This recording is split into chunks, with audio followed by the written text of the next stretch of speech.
And I am alive.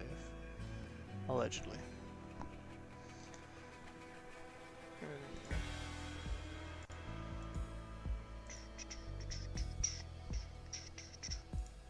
Just checking if this is working because I know audio cut out last time, which is the silk.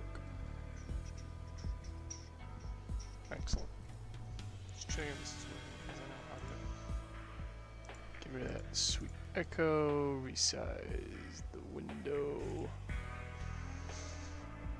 Voila.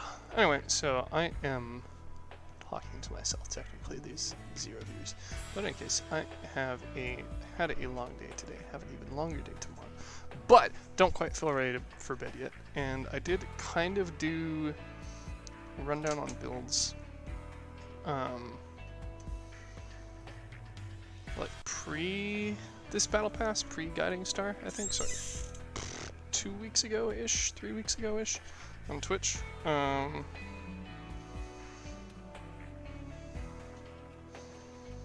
it sounds about right.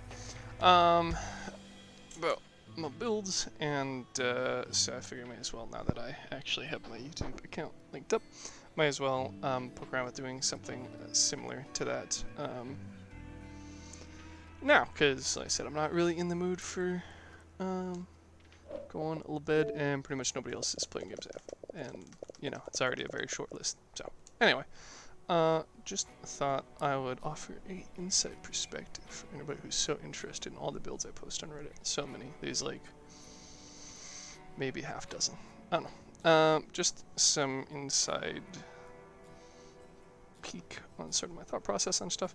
I'm just kind of poking around with my current builds that I have, that I use or have used in the past, that I'd like to make some updates to, and so basically I'm just poking around with different stuff today, and I figure why not narrate it if it offers joy for anyone out there at any point now or in the near or far future. So anyway, to start with, this is the Siege Breaker. It was originally named the Super Slug because it was this shade of green, and it had these turret cannons on it, 2 of them, on the top. And the person who saw it reckoned that they kind of looked like a slug from the profile. So for reference,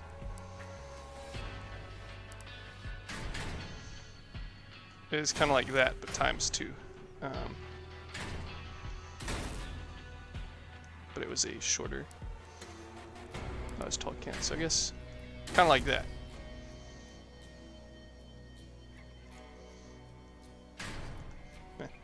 Anyway, so one of the people that I used to play with's friend, who also played the game, just remarked that looked like a slug. So call it the Super Slug for a while. It has now been dubbed the Siege Breaker, because that seems hella cool. And it is a... Whoop, skipping ahead here. Basically just a super heavy tank. So it has lots of durability, which is basically doubled by it using the Bastion, which of course has the decreased damage from non-energy sources on the front. Now, because I'm technically not doing this for any specific audience, there's going to be some things that I just assume is known, and some things that I'm going to go slightly more in depth because it's kind of critical.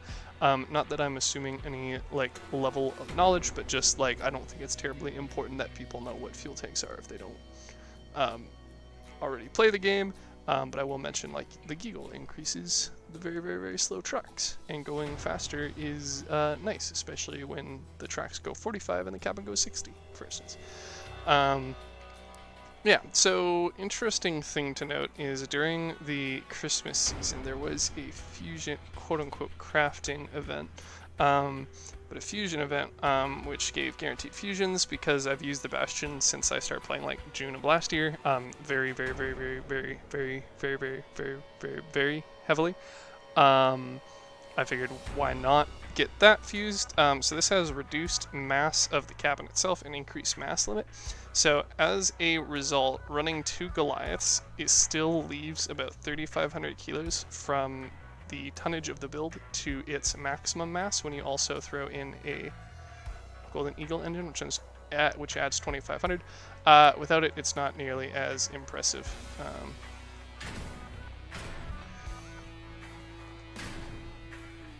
Like with that much extra mass, which is more or less where it was at before the fusion that added the 2,000 kilos, I wasn't terribly worried about maxing out this remaining 1,000 kilo bar because most of the objects that would be adding like I guess 1 megagram of mass would be like super itty bitty like wheels or like a single track, which would be somewhat difficult to add to the build.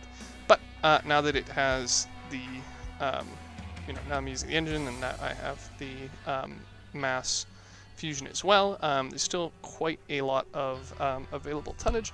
So what I was interested in doing originally with this build is trying to make it go a bit faster. So basically the way I approach making a build is kind of I choose a weapon or a cabin that I want to experiment with, and then I try and choose the a complementary one of the other ones.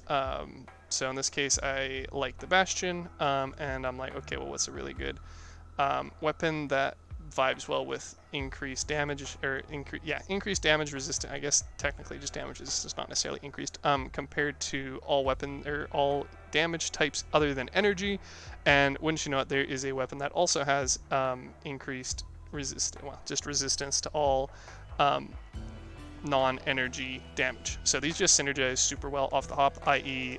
It just gets blasted by energy damage, but it's pretty tanky compared to everything else, which is pretty neat.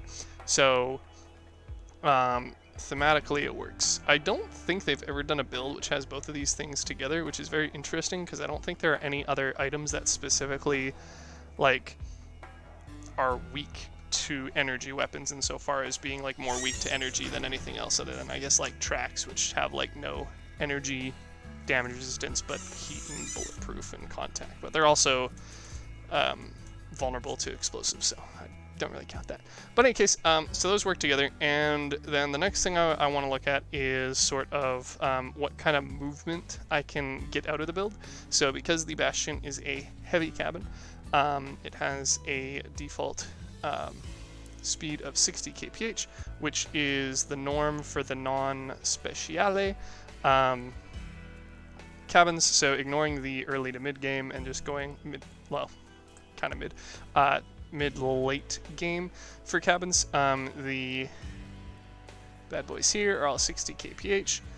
There is a prior Syndicate super-ish, speedy-ish heavy cabin, which is 65, and then there was another pack exclusive one that's 65 and another pack exclusive one that goes 70, but those are kind of more, I don't know, I don't want to call them not heavy cabins, but they diverge a little bit from sort of the expectation, which is that very slow speed pretty consistently all the way through the line. So in any case, these guys are all 60. So 60 kph is obviously a lot faster than 45 kph, which is what these Goliath tracks have the speed limit of. So what I can do, and what I did do, is slap on a Golden Eagle engine, so that increases the speed of augers and tracks by 10 kph. But it's still 55 kph, which is obviously slower than 60. Additionally, because the engine gives additional speed to the cabin, so 8% in this case, you do go around 64, 65 kph with the Bastion if it didn't have anything restricting its speed. So in theory, I could actually run a another 10 kph on this build just from the get-go if I swapped out the Goliath tracks for armored tracks. So there you go, there's another 10 kph. And then additionally, I can run the Hans co-driver, which increases the speed of the, once again, I'm just going to say non-special well, sorry, there's a special tier, but I'd say the main heavy cabin line of cabins, in any case, from the special tier and above, have +5 max cabin speed. So if I throw that on, which is also very nice because it gives durability, additional movement durability, and additional vehicle durability. This one especially is very useful because the entire premise of the Bastion is basically tanking with your face rather than with parts like most other builds do. You can actually go up to 70 kph, which is obviously pretty spicy. Technically, of course, if you used a different engine, like the Cheetah,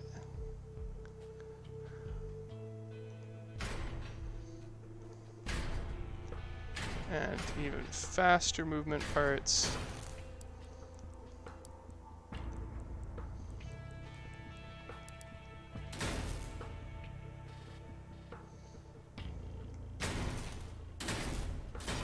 that's a bad example because it shows its wheel mode speed.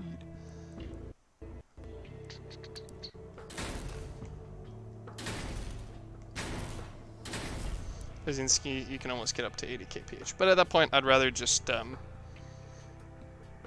honestly look at running a different build, because the Cheetah engine doesn't synergize so super well with the heavy cabins. Generally you want something beefy that gives you a lot of extra power in order to accelerate faster, and again, this is supposed to be sort of a tanky build, so going as fast as possible isn't a priority either. But in any case, the Goliaths are ridiculously tanky. I think they're the single highest durability part in the game, I want to say. I know we have a new train plow, so that might not be true anymore. And then this is, of course, excluding cabins.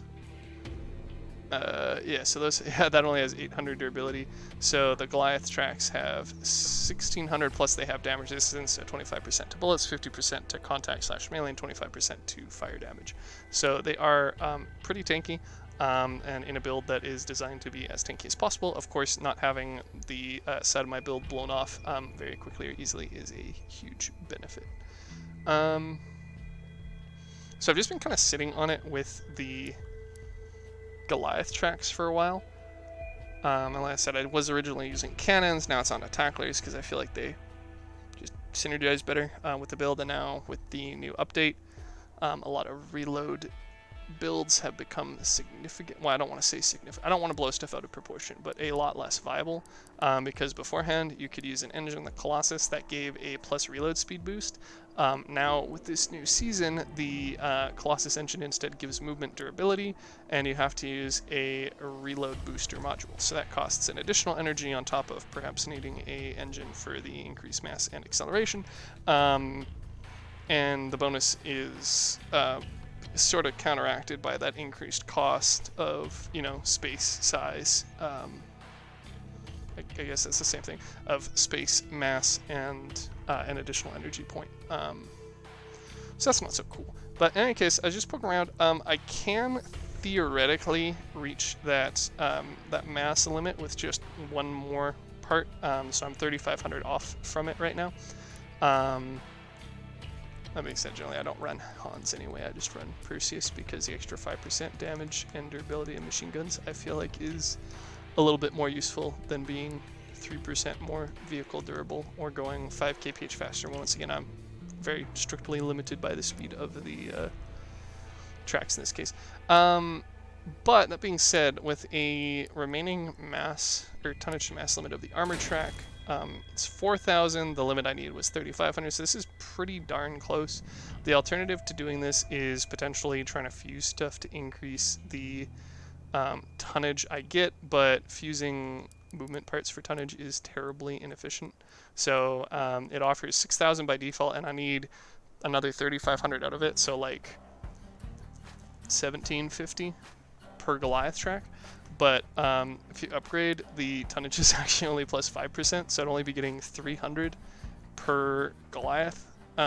So that's only like 600 total out of the 3,500 I need, so it's just a lot easier to slap down another track, even though I do get, obviously, mass, parts, power decreases, but, you know, c'est la vie. So I was thinking it's quite interesting. So Another one of the reasons why I was hesitant on going with the armored, I guess I didn't actually lead into this. Originally I was planning on making this build with the armored tracks, just because the ability to go an extra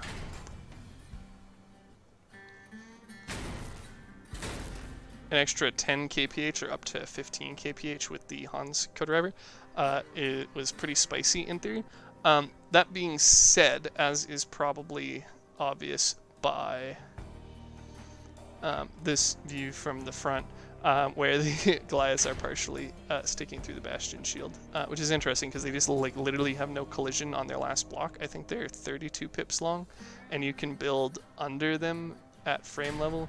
You can cut off the front, and then obviously you can build around them in all other places as you'd expect. But just the front part is very wonky, although it doesn't help that it has this nasty shape. But in any case, the ability to clip the track slightly through the Bastion is somewhat irrelevant, but because the Bastion is 8 wide, I can fit the Bastion and the track snugly right next to each other. The tracks are now hidden behind the plow, at least, you know, from the front. And then I'm able to attach the guns directly onto the tracks. So once again, because these are very beefy behemoths, they are like arguably the second best connection point for the tacklers. I could have alternatively done something like this and have some tacklers underneath, but I didn't really want to split them up due to their firing shape. They kind of suffer if you try and place them vertically. And this also just doesn't look as nice in my eyes as, you know, having them top bottom as prior.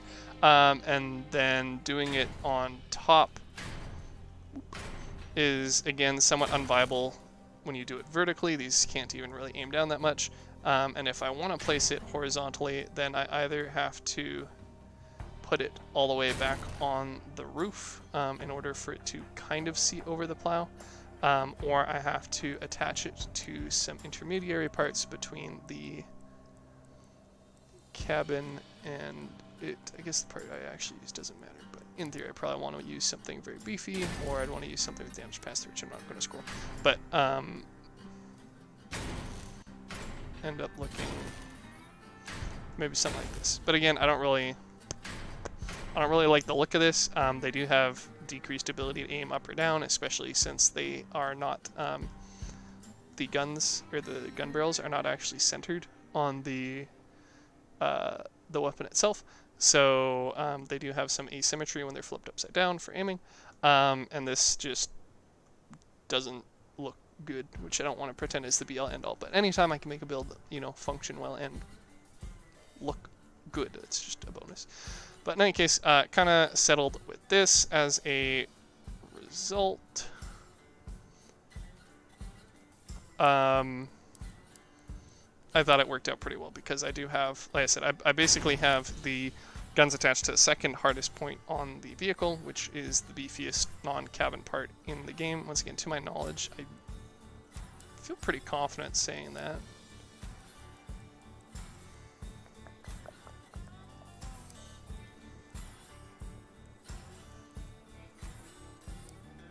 Oh, I guess other than technically cannons. No, even they're only 1500. Okay.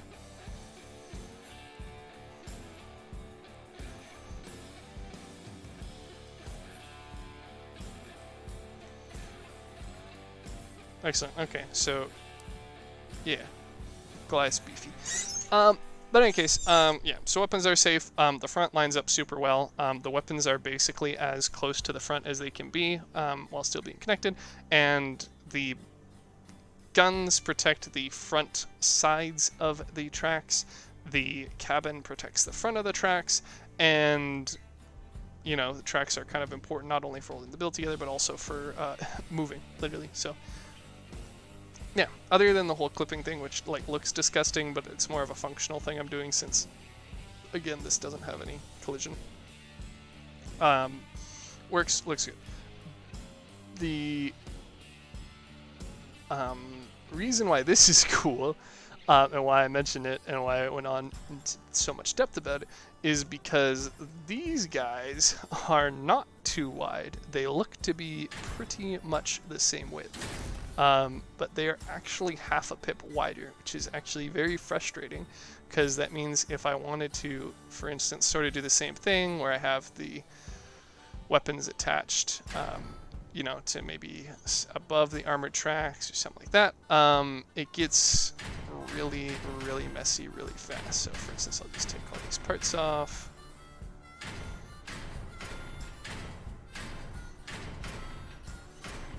Attach the armor track. So these stick out ever so slightly as a result, on top of not being able to place the guns, you know, directly on the cabin or the tracks anymore due to these things lacking connection pips other than on the inside strip here. I also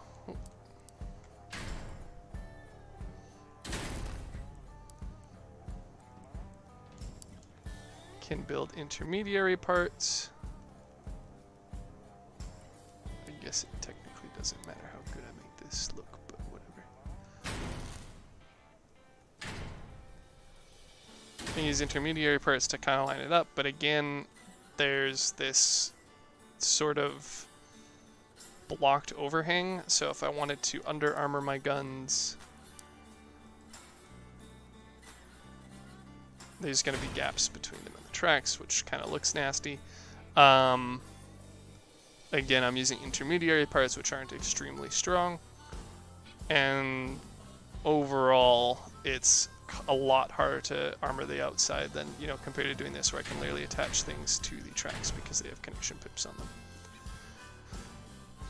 But going the extra, you know, 10 kph would be pretty cool. I did muck about with it a little bit. I know a lot of people just do this and basically make a bulldozer build. Heck, I guess I probably don't even need to build one. There's probably a whole bunch on exhibition.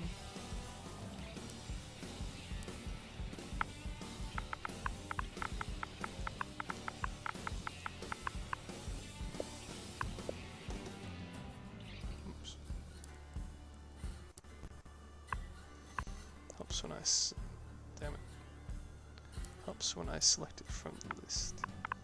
Interesting to note that I was searching track as in a tank track, and it brought up track as in the Enlightenment, which is a tracking, quote-unquote, weapon tracking system. So that's kind of funny. Anyway. Oop. So we're probably going to get a lot of, yeah, bulldozer-looking guys. So again, you have kind of this ugly, disgusting gap, and then the things are connected via intermediary parts up here. It's just not a good time. Yeah, lots of bulldozers. Lots of bulldozers. Just don't get me wrong, it's pretty cool. But it does also leave the side of the build open, which is kind of no bueno for armoring it. Again, I can attach intermediary parts to try and fix that, but they're not going to have as much health as the armor tracks, nor as the vehicle itself. Now, it is interesting to note, though, that while the armored track completely build, at least for this one, I'm trying to make a super heavy tackler style tank, tackler weapon tank, while this doesn't have a whole lot of innate use as the only movement part, the fact that it's 2.5 wide is rather interesting because it means that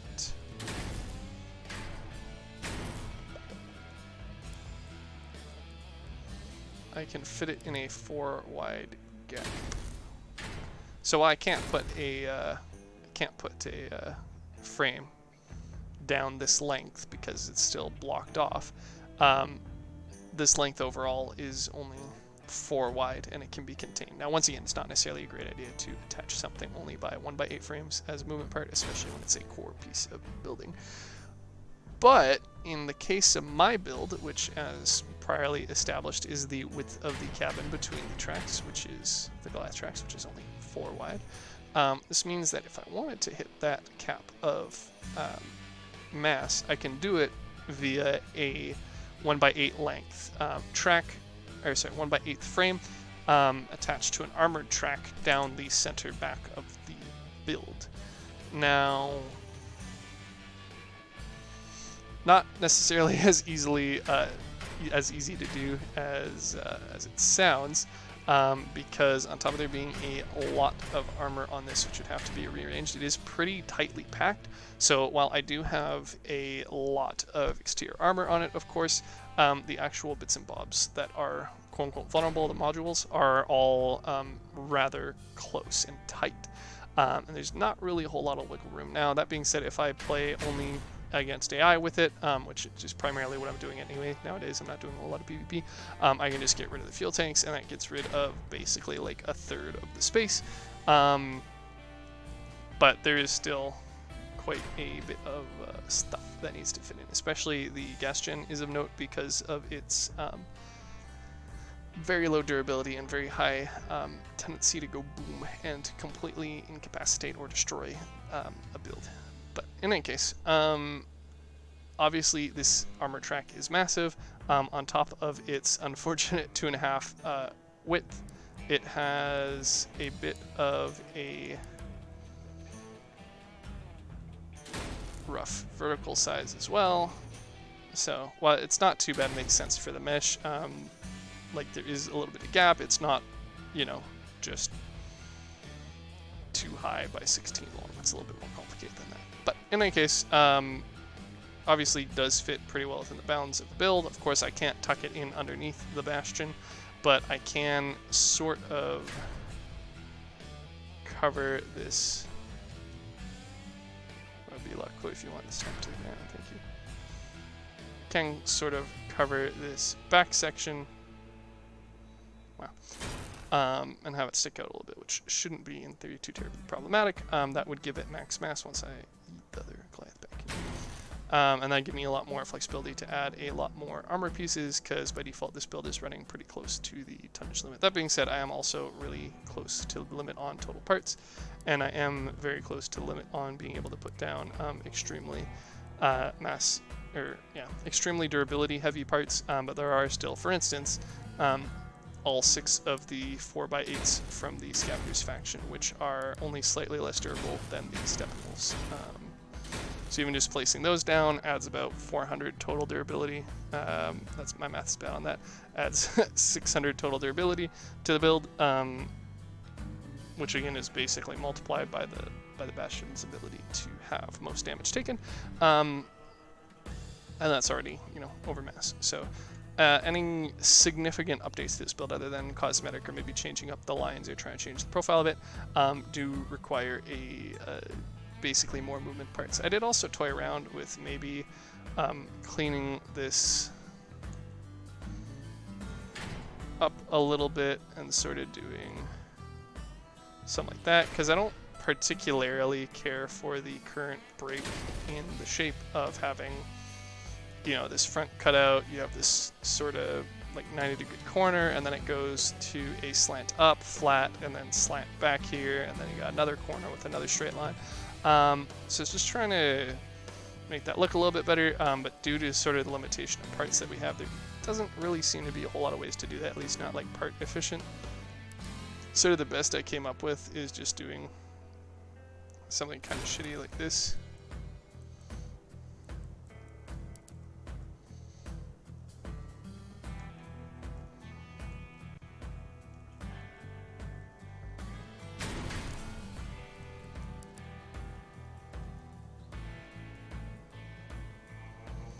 Kind of just calling it a day, even though it doesn't really look like terribly great. I think it ends up looking a lot better. And then sort of extending this shape down, but you run into part constraints again, and these hard modules are, while very nice and dense and high durability pieces, they are terrible for the actual like aesthetic, because the mesh does not fully fill the constructor pip sizes for it. Just leads to a lot of headaches of making them look nice. But anyway, guess it's not terribly important for the discussion.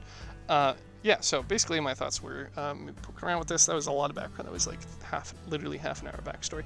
But my thoughts were sort of poke around with getting the armored track working, quote unquote, with this build, so I could get the increased mass limit, and then seeing what I can do for actually armoring up the guy. So if I just strip basically all of the back armor off.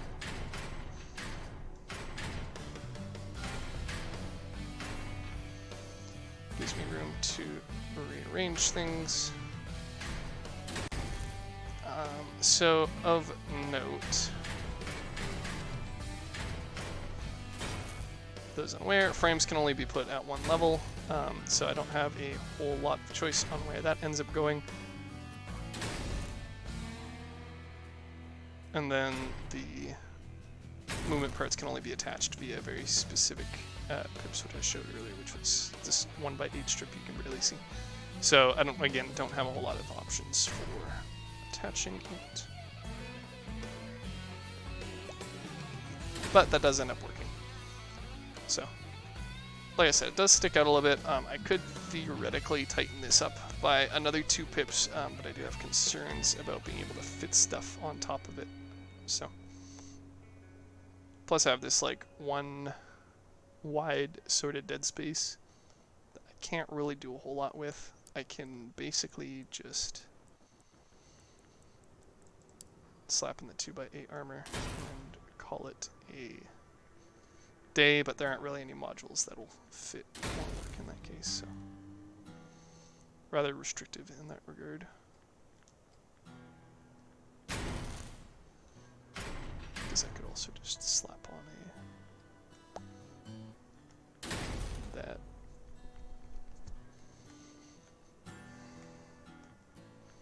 Kind of works. I don't really like how it's taking a circle on an edge, but I don't think for driving purposes this is going to cause any issues.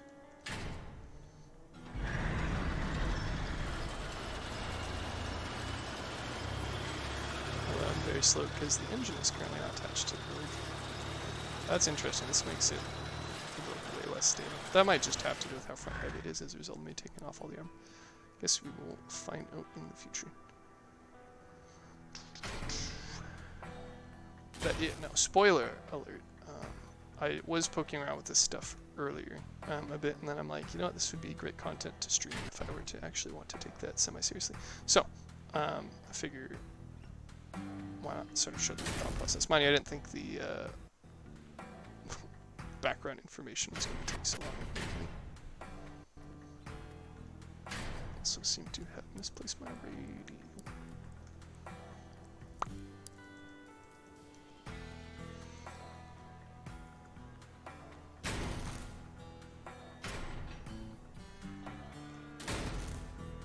So this is basically the solution I had when I started, and I can even flip this upside down, maybe give it a nicer overall shape.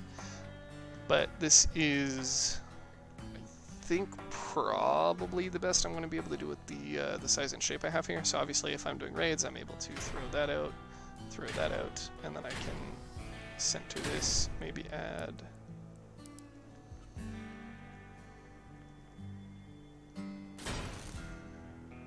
some armor if I'm so inclined, or just leave it for the sake of raids. But in any case, even if I do get rid of the fuel tanks, there isn't really a whole lot of stuff I can move around here unless I did want to do something like swap down not only to the ampere, or sorry, not to the PU charge, but instead to the ampere. Which is obviously a much more tight package, but I do end up losing in energy, so I gotta get rid of that, and then I can, at that point, basically shuffle everything over. So for the sake of having it be a bit more of a modular build where I wouldn't have to do basically a lot of reworking in order to incorporate the small change of removing fuel and then changing the generator and getting rid of the cooler just so that I can tighten up the build a little bit more, I figure it's probably easier just to leave it the other way. Although I will admit I do like putting it flat because that should give me enough room to put in some more blocks of armor.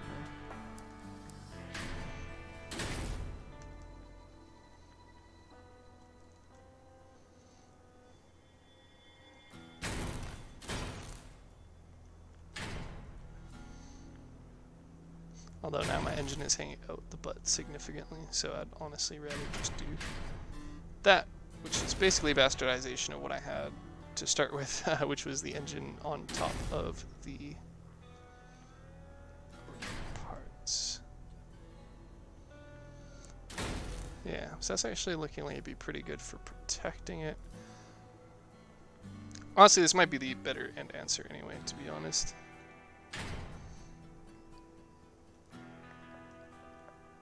Although I kind of forgot that I lose the ability to have bottom armor unless I attach it to it. And because there aren't really any 1x8 parts that have connection pips on the end, like I could put this here in theory, but because it doesn't attach at the end, it can't actually latch onto anything, nor would it be able to support that part. I basically have to use two 1x4 parts, which is not ideal for the sake of them A being 2 parts instead of 1, and B them being extremely low durability as a result of their size. So I might also have to do away with the under armor, which is again not terribly convenient because now there is less separating the ground from my ampere, which means if there was a fire object or a explosive object, or if I was flipped and somebody was shooting underneath, it'd be a lot easier to hit the ampere. So I guess I could rework this front, maybe have a part that wraps around and actually connects, or well, yeah, that connects at the edge rather than these bumpers. That'd probably be the better way to go doing it, although I might want to just fill this space anyway, just for, you know, if I have the parts and it, you know, gives me extra energy, I have the space anyway.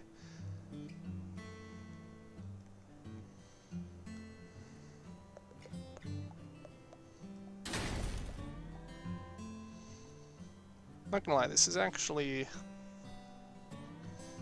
like, not only functionality wise of fitting the ampere and the engine, but also like the aesthetic of it being rather tight to the size of the actual vehicle itself.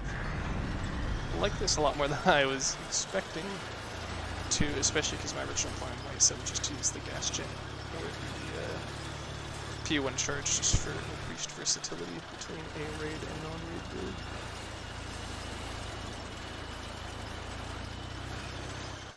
Right, so if I armor this up,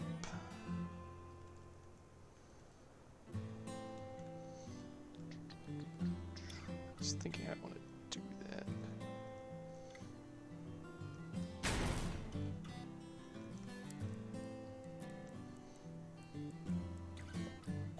Basically I want to fill in as much space as possible, so the tighter I can fit to the top of the tracks, the better.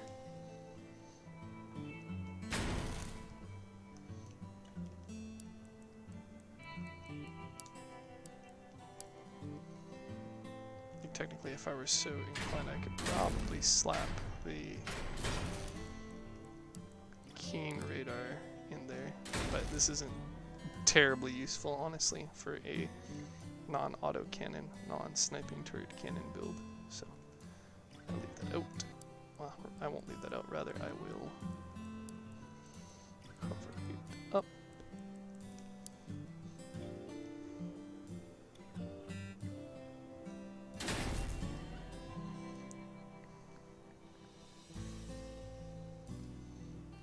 Oh, but I already had these on the side.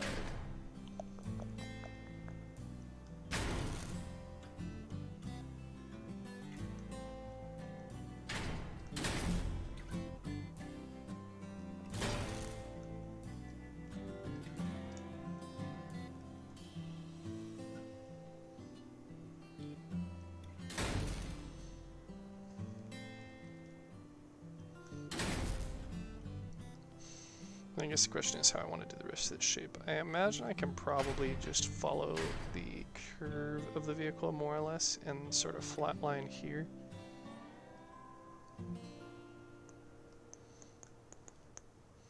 Probably be the best way to go about doing it rather than trying to like block off the entire thing. I feel like that'd be a lot more complex.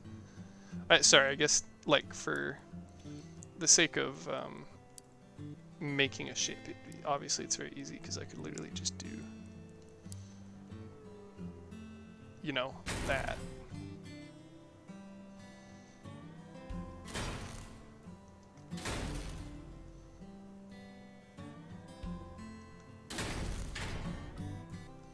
But I think for the sake of filling up the space, I want to be able to do, well, this doesn't actually look too bad either.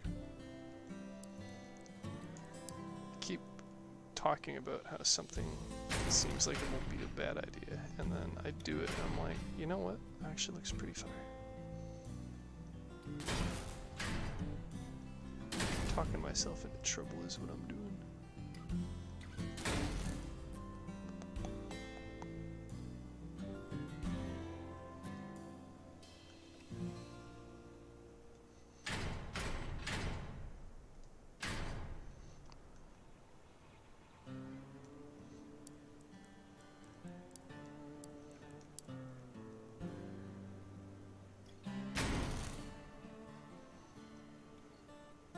Again, mind you too, purely from a efficiency standpoint, it's not even that good of an idea for me to be doing these, like all these micro parts to fill in the space. They don't really add a whole lot overall for master durability,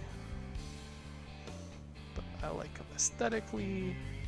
I also give a few more connection points for other parts, which isn't a bad idea, for the sake of not having everything get blown off after they take off one part. So, being said, if I do hit the part limit, which I'm rapidly approaching here, might have to be a consideration.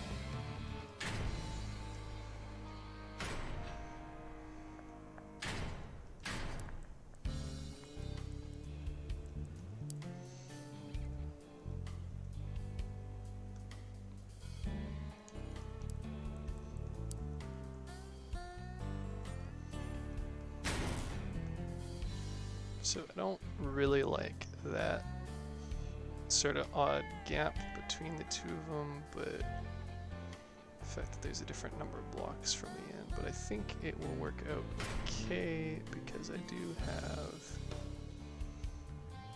the APC hard modules. These guys should fit quite nicely right there. Nice. Could honestly probably not even worry about boxing off the rest of this.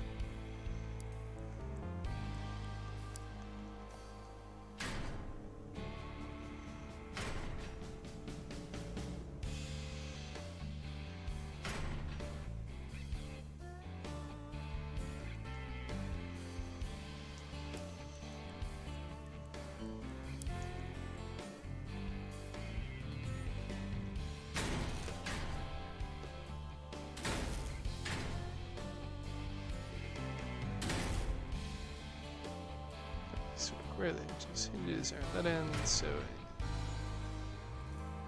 yeah, that checks it.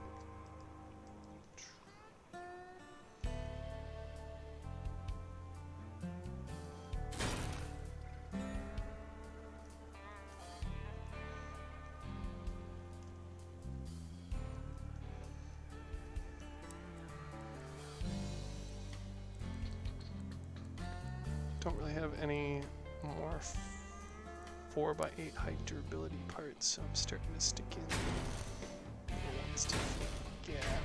Although I can just be a lot smarter and instead do this, which kind of breaks up the shape. Let's say let me disappointment.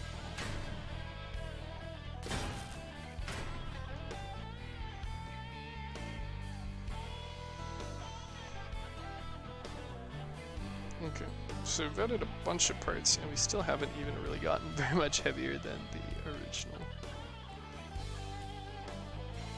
Only about 1,000 kilos. Got 20 parts to add another 3,800 mass. Now here's kind of where it gets whack. So I do have the ability to, of course, just slap on ridiculously heavy parts a la bumpers, such as the train plow, which is 1,000 kilos each. Small plows, which are 500 each. There we go, we're already over mass in only 6 parts. So I could actually only use 5, and I could just, you know, slap them on wherever. Get myself a nice shape going on.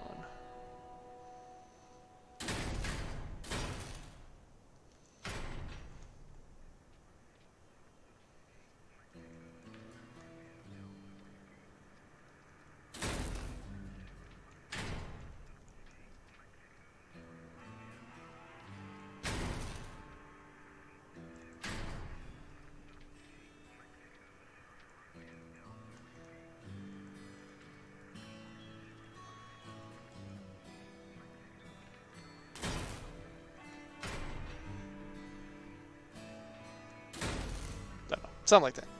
In any case, oh, I totally just realized too the name of. Let's see. Just remember the name. Iridescent paint guy is pound salt rocks of.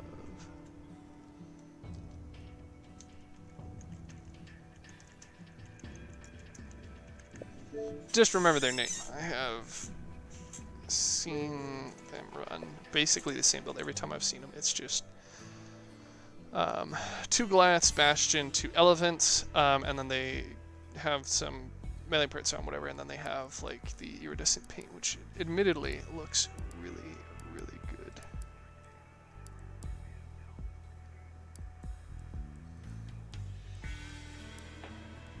And I probably just skipped it by sorting by price. Yeah, there we go. Ice crystal. You are not ice crystal. Ice crystal. But he just runs it. This is this is obviously not his build, but he runs this paint, and that's basically what I remember, or her, or they. That's what I remember them for. Is just like explicitly that one build, which is very similar parts to this one and my prior build, like I said, which include cannons, including at one point the elephants, and just being this iridescent color, which admittedly is very nice. I might consider picking some up, but they seem pretty expensive, like all the time. Okay. Of course, it's just climbing from there.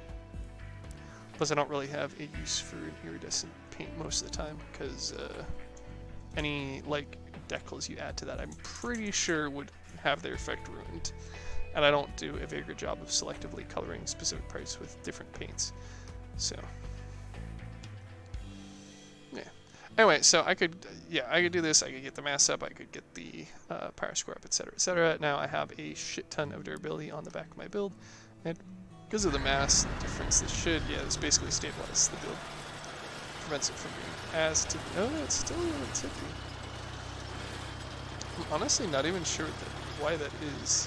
Like, unless the armored track's mesh is very, very, very, very, very slightly higher than the armored track for some reason. Because when I have this Goliath build, it's not like it tips side to side. It's just flat.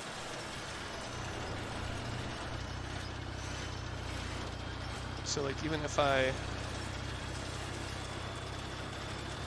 do this, go to my max speed, my super speed, 55 kph. The only time it like wobbles is when I'm on uneven ground. So it seems weird to me that this armored track is causing it to wobble.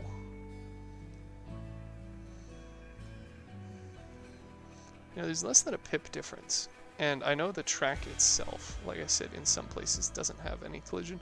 I wonder if the collision is like slightly different and they're both like partially on this bottom pip, but the armored track is lower. Like, it looks like they're flush, and I thought all tracks were. Like, even the medium and small tracks, which I don't have, are the same height. And then the tank tracks were the only ones that were a different height, the same height as the meat grinders off the ground, fun fact.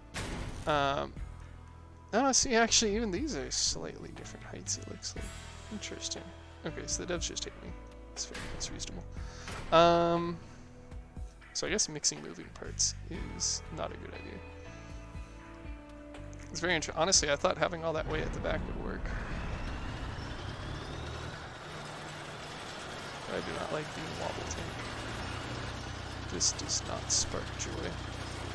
Well, plus I'm pretty hard to flip over as a result of all the mass and my like wings a la the tacklers and melee parts, bumpers on the front underneath, but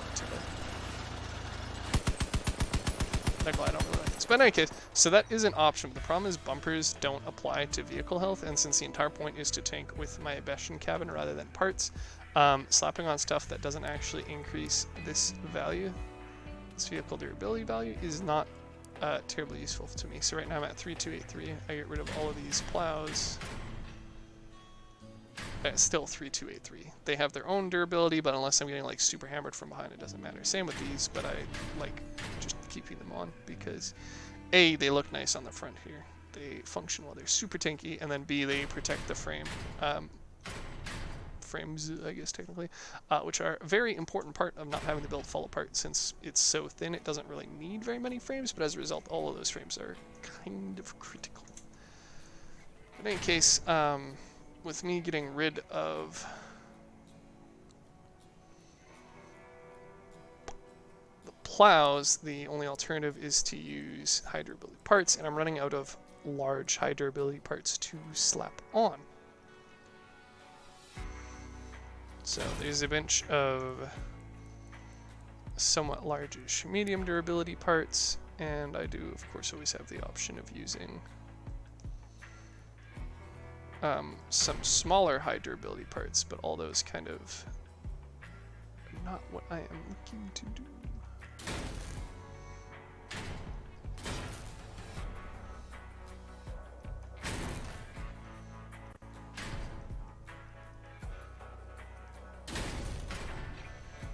Just trying to think too how I would even do this.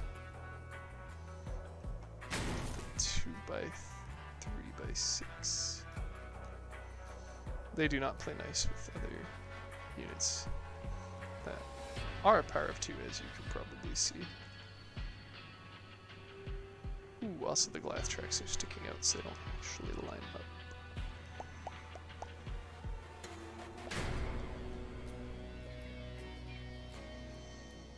Let's see, I could move these back one, but then they're not flush with the back, and I gotta shift all this down, and then this isn't flush with the top.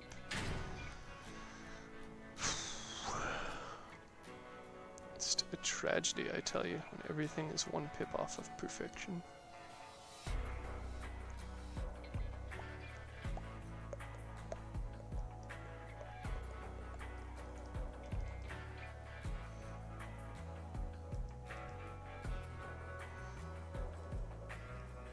Just wondering if I can sort of cheat the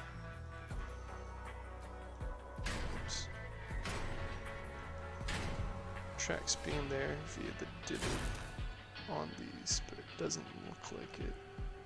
Is there only partial pip, not a full pip? So basically building below the armored track level isn't going to happen.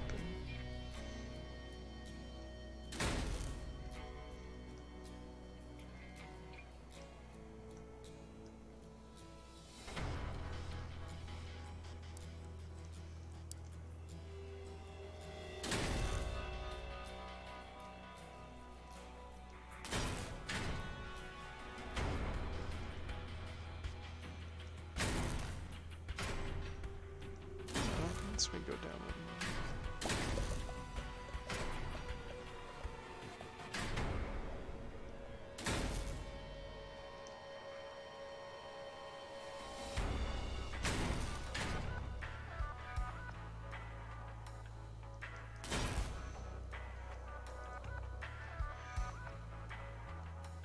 Yeah, but then how do I fit remaining stuff in there? Not very well, evidently. So that kind of covers that gap.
This is kind of working.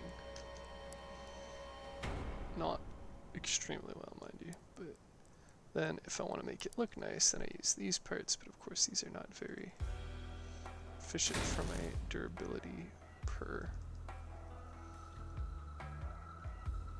part perspective.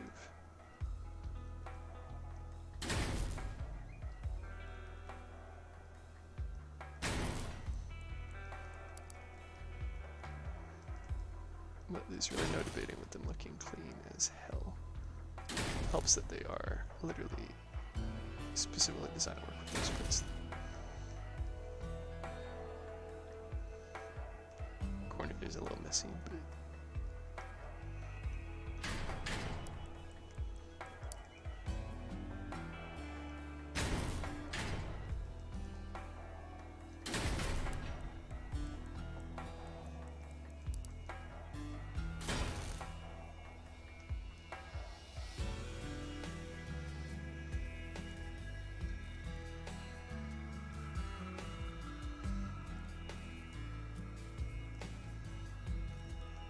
otherwise it looks like it works pretty well.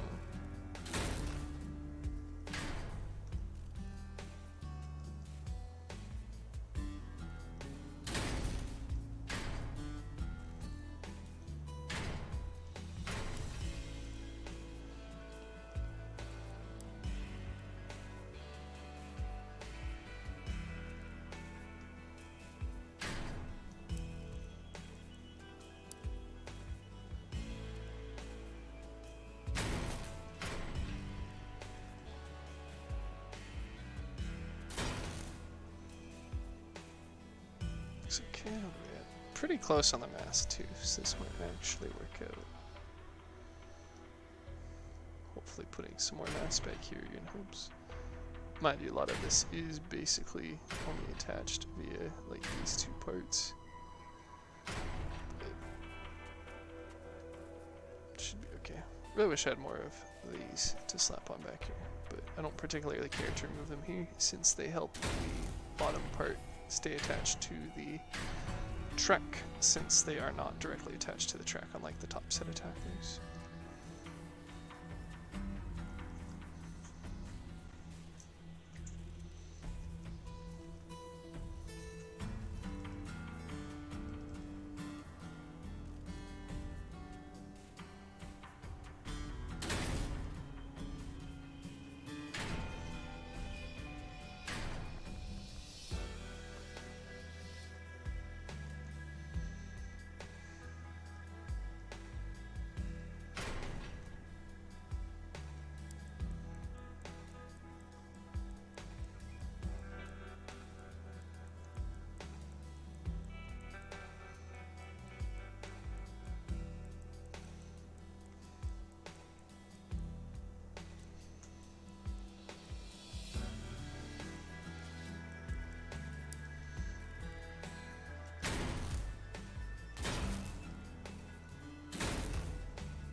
Looks horrible and it works.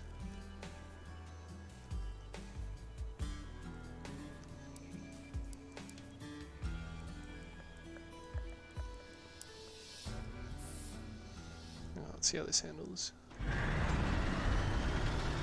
Oh, a little less wobbly. Maybe not. Very long boy in the piece. We are going to take this into here.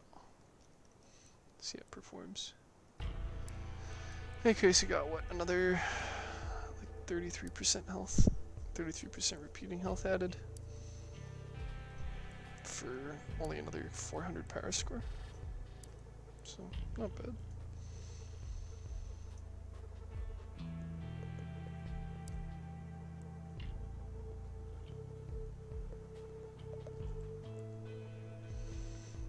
Not so sold on having this tricycle garbage land ship. And to be fair, part of the reason why it is our power score is because we also shaved off an energy and are not using fuel tanks. So those are definitely factors. But as far as the actual becoming tankier, I think it works. I think the biggest test is going to be, I know that it's already kind of at turning in spot, because using frontal machine guns, it can't exactly deal with things to its side or back. So wow, that's a super high lobby. Alright. Well, no test like trial by fire, I guess. Is it's already kind of rough to turn around in spot to try and like deal with enemies getting around me, and I feel like it's not going to be any easier with something that's, you know, another like third of the length long again. Guess we'll see. The enemy's right ahead.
Yeah, I think things getting this side or behind me are just going to be very, very lethal, especially with how easy it's going to be for them to just pin me, especially in Wombo.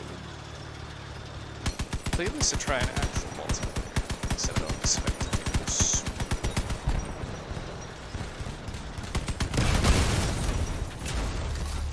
I say, getting MVP when losing 18,000 in the lobby, but that's okay, he's been nerfed. You just use a reload module now with the Mastodons. Understand your pain, Trampoline.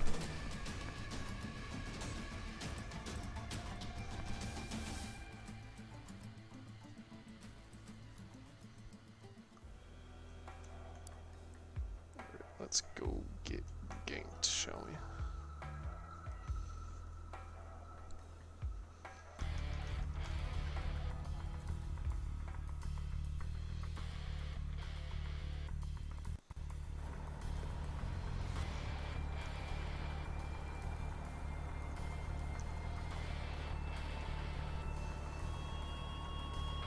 Wow, rip snipe for dingoes.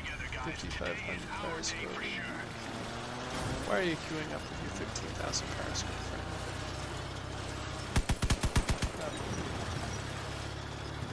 Especially when you immediately capture. Exhaust my gas. Here they are.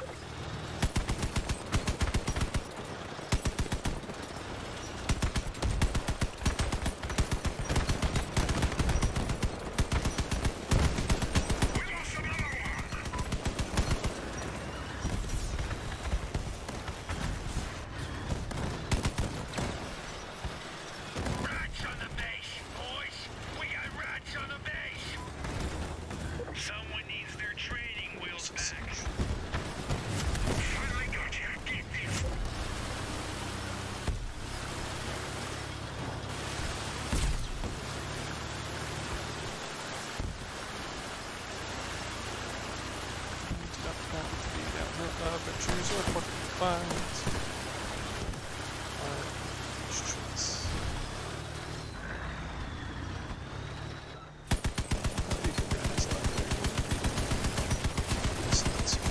Yeah, there's that.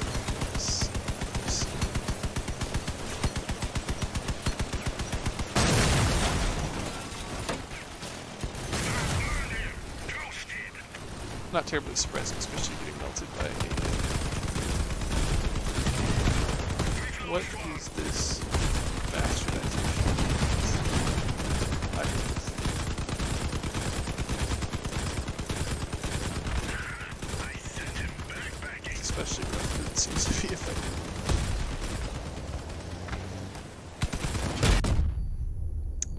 guess he didn't take it.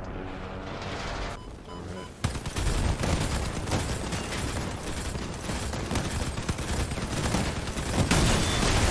Red shirt, so not terribly surprised.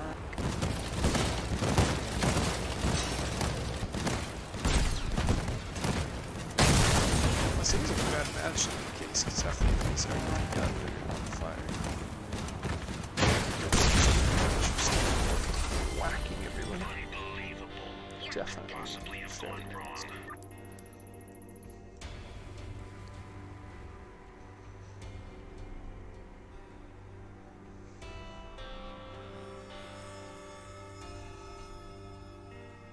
Alright, so for reference, compared to this build, which does have fuel tank, no, not you, which does have fuel tanks, should be put in the same lobby based off of the lobby that just got generated. 1% haven't started yet, which is a lot.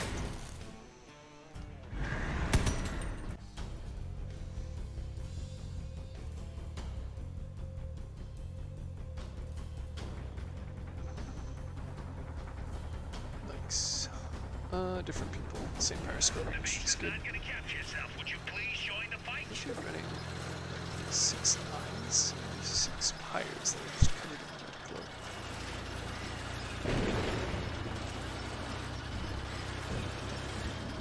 Enemy vehicles.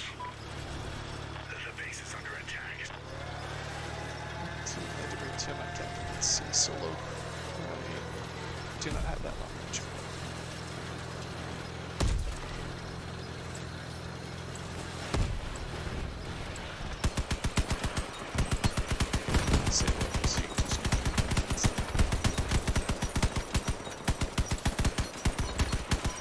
Yeah, rocket medium.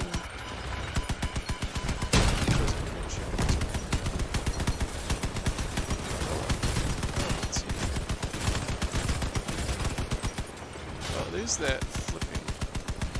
It's so prominent.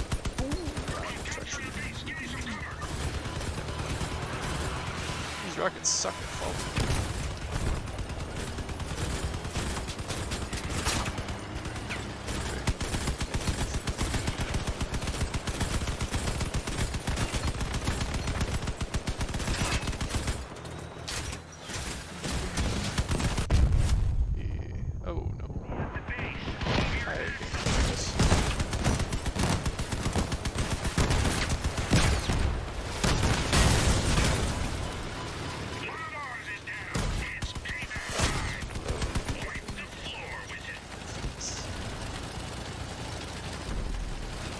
As you can see, although my did just lose a lot of armor, a lot more now.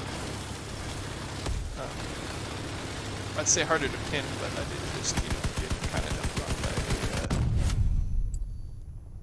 Say hello to my little friend. to get dumped on by a scare. That's just kind of scary things. Yeah, so that build held up a lot better, I think. I feel, based off of me playing it. I guess just from an observer's perspective, it probably wasn't a whole lot better, but because I don't think elongating the brick is the solution.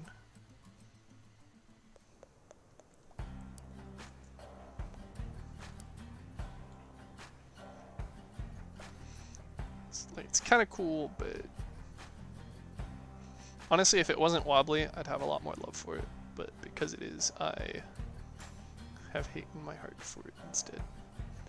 But it's cool that, like, as a premise, this works. It doesn't look half bad either, if you ignore this garbage.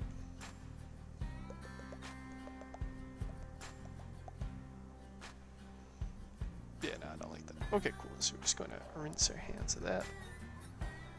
So I don't really have a whole lot more to do with this build than at the moment. Like I said, I could slap on some more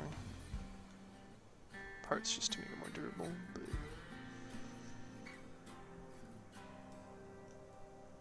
it's sort of a do at any point thing, since I have that little squick of tonnage left. So I don't really know what I'd want to do, honestly, because I do like the shape of pretty much everything at the moment. Like I said, the front corner is a bit rough, but I don't really know how to clean that up a whole lot. Oops.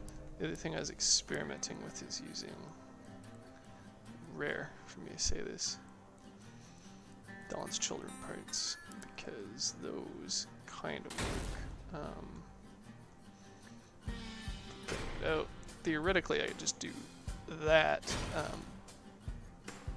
but I don't like how much it sort of like leads to like this smooth top finish and then just like this jutting out a lot. So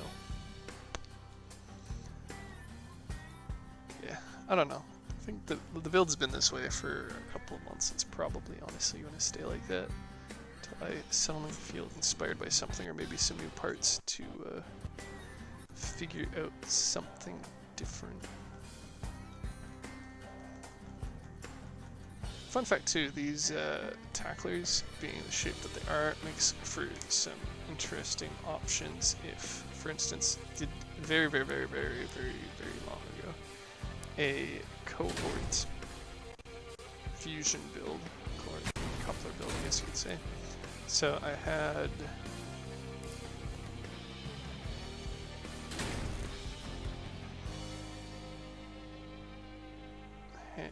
this bad boy with some Goliath tracks, because of course we're trying to be techy. And then I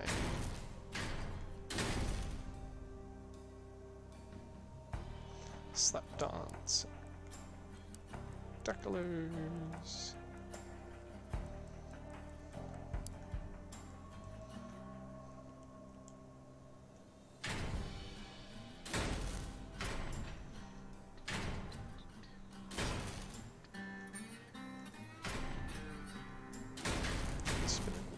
Time rebuilding this TBH.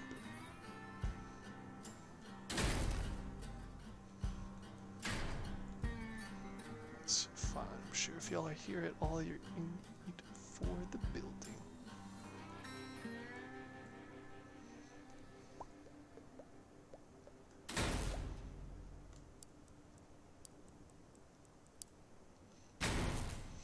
So something-ish like that, and then I had the tacklers which are at the top of my list, that, very similar to what I currently have mine do. But then, the reason I just reset the build to do this is because the parts needed. I did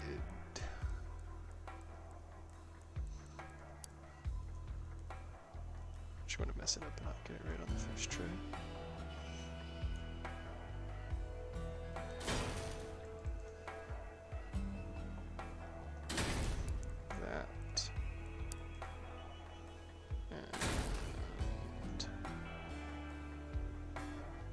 That because it like just barely cuts out the like top corners of it, and then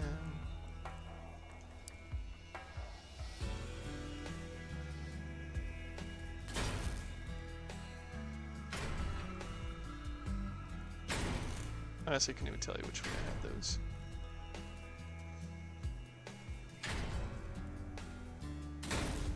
Yeah, it was basically something like that. Basically armoring it the heck up with these bumpers, which are super ridiculously durable, especially for their size.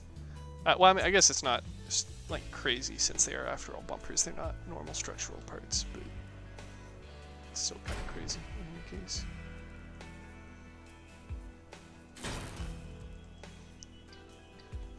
Never struck me to do that, but I guess I could have just done that and pillbox the like entire thing.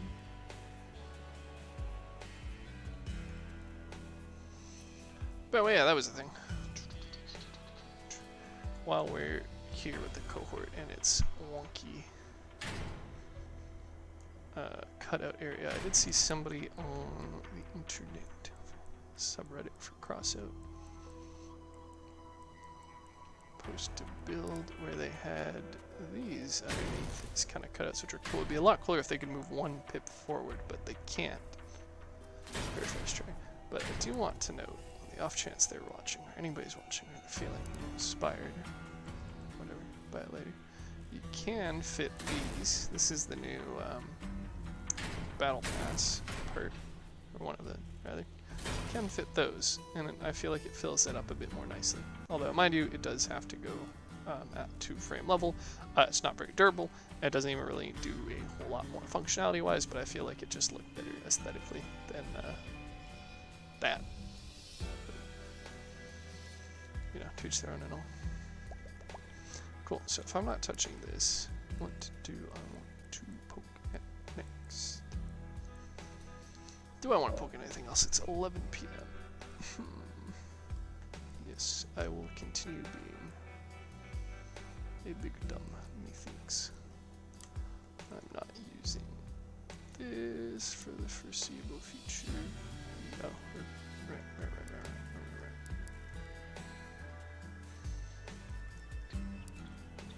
Somebody built on something. I feel like this is a different order than it was the other day.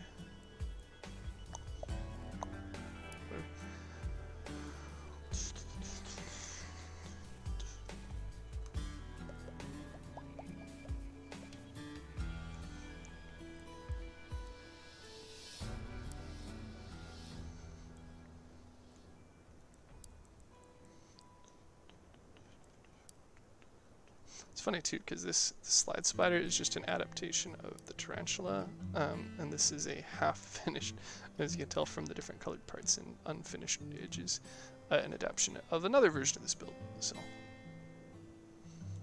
lots of space I could clear up if I just finish with this, but I haven't. I'm very interested to know if the still one fits in the same spot as the whirlwind. I don't think they do. They seem to have a like hump on the back.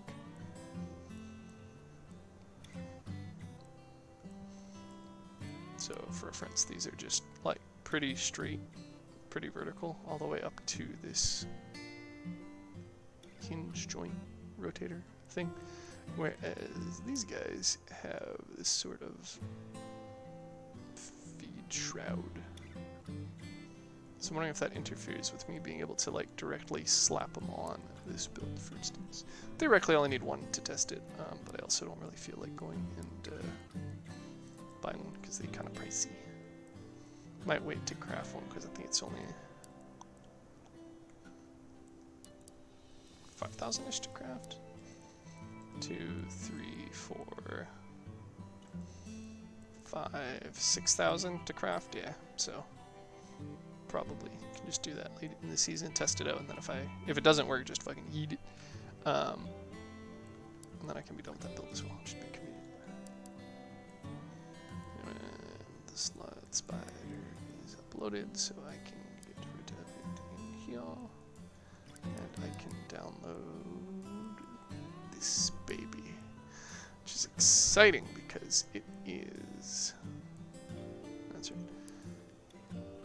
It's now time to slap on these from the Baron pack.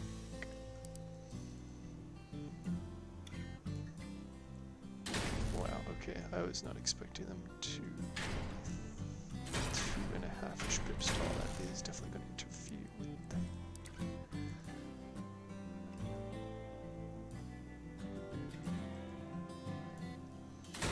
that. Yuck. Okay, there goes that plan. That changes things. That looks okay.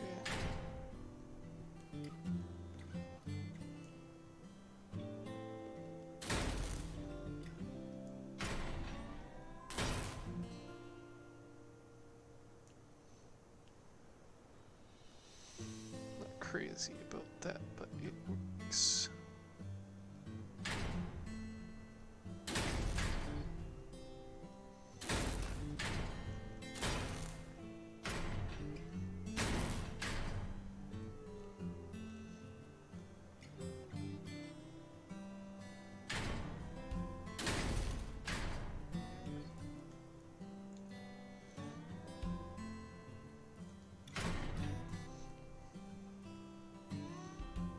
Kind of. I might have to reevaluate this.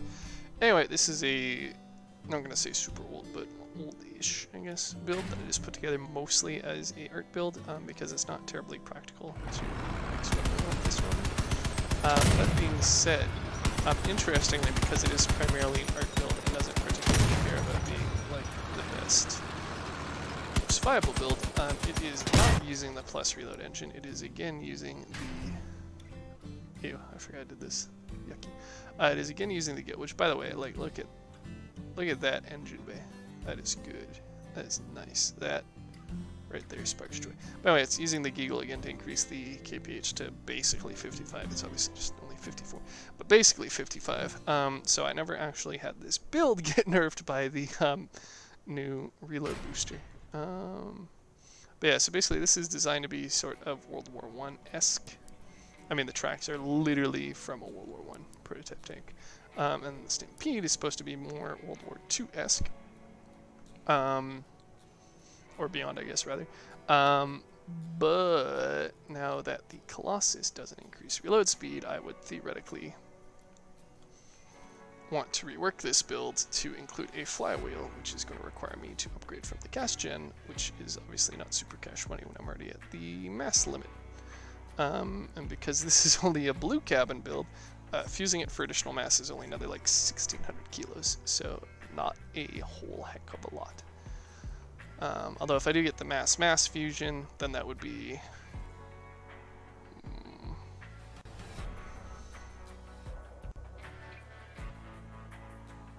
basically 1,600 plus 600, 800-ish from the mass, so another like 2,000 kilos, so that would be enough to slap on the Apollo, but there's still also like lightweight frames where I want it to be heavy frames because again the mass, but then I could fuse the weapons, the elephants because they're heavy, and I believe they can be fused for minus 17% as well. I think all weapons are, yeah, minus 17% mass, so that would be another...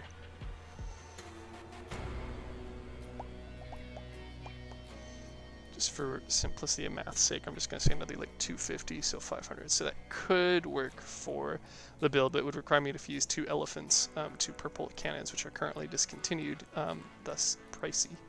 And then fusing a blue cabin and getting like the ideal fusion for it, which while I have a bunch of backup ones on the off chance they have a upgrade event, is again probably not a very smart use of money. Although I will say that the Carapace is my favorite blue cabin, so there's that to consider. I was excited to get the ammo belts and the bandolier. I was honestly not expecting it to not function exactly how I'd expected.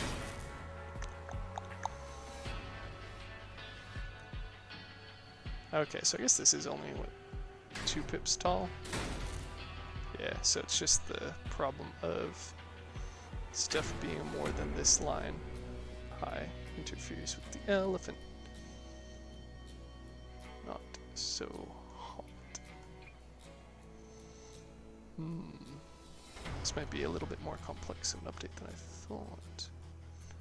I did also want to kind of change up the front. I don't really have an answer for what I want to do with it, to be honest. I do remember I like the premise of doing something like that and like bringing this down one so that it's flush with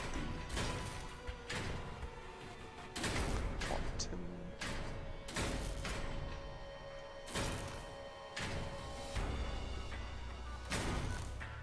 Yeah, something like that. But I also recall it was causing some connection concerns because, yeah, it's not connected to the cabin directly. And now people can shoot theoretically over them and just degun them like that and then attack the cabin directly, whereas beforehand they had to go through the plow and the tacklers. So the question is, how do I want to do this to make it look better? Because this kind of looks ugly, to be honest. This is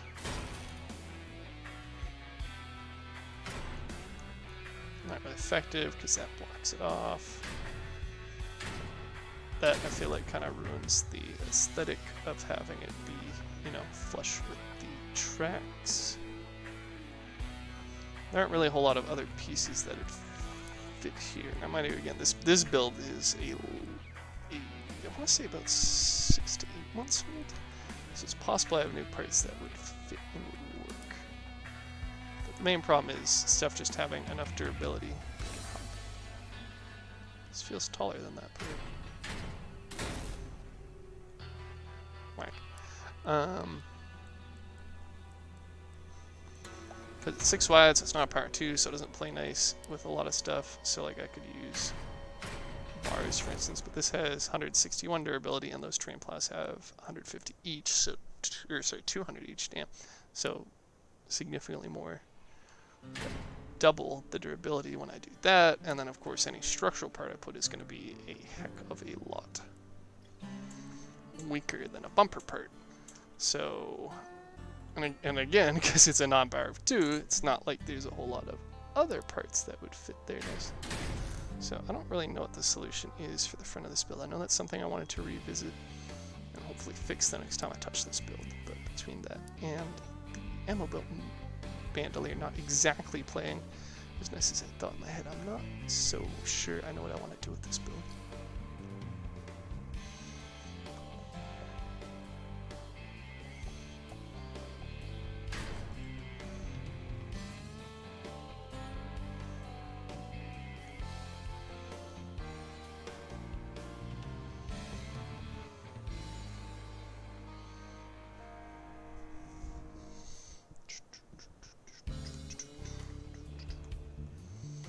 Because I know I did experiment with having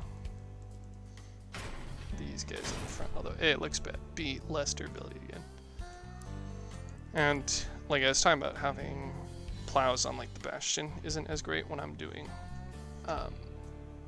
certain tanking, but that was cabin tanking, because for part tanking, which is obviously what I'm doing with having my weapons here on the front, it is super useful to have bumpers, because they are very, very, very spongy.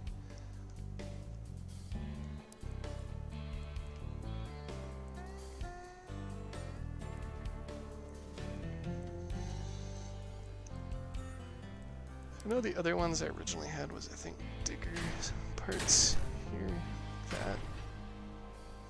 Again, they kind of work. My biggest concern is, again, surprise, surprise, just the lack of durability, because these together have less health than the small plows. So I don't really have any reason to swap from the small plows from a damage soak perspective, just a trying to make my build look better from the front perspective.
See, that looks better, but I think that works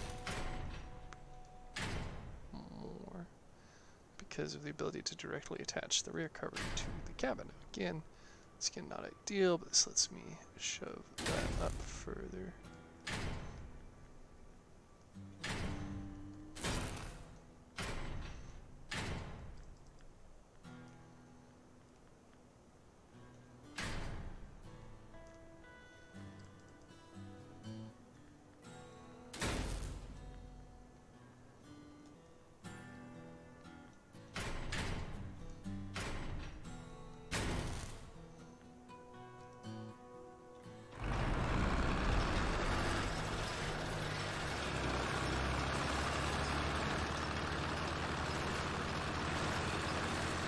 It's kind of ugly. I don't know if it's obvious on stream, but the third plow there at the bottom is scraping the ground slightly.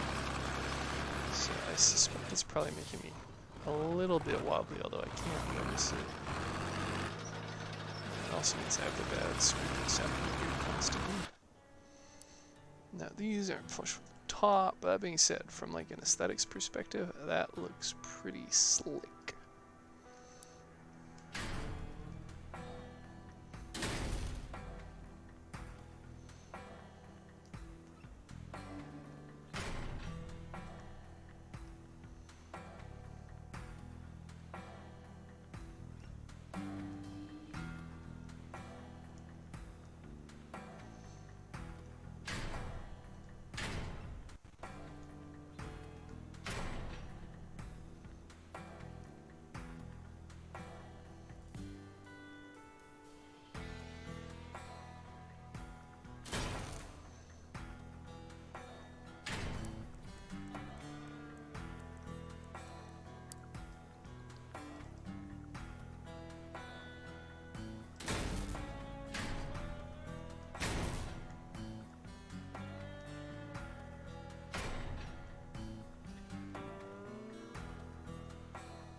I suppose that's fixed by just reversing these. No.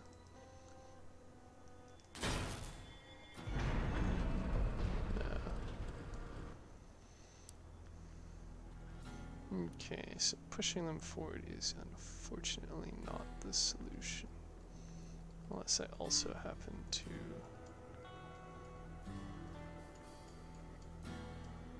lower them. Which again brings a slew of problems. I mean, they're still problematic now, because there's still very few parts connecting it. Honestly, I'd probably be a lot better off just doing this to start with anyway.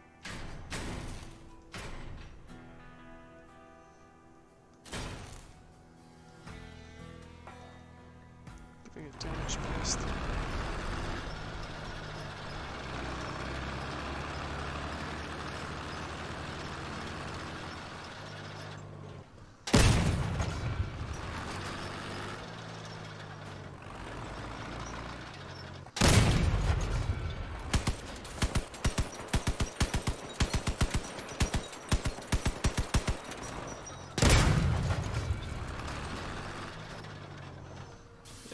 Looks like the tank's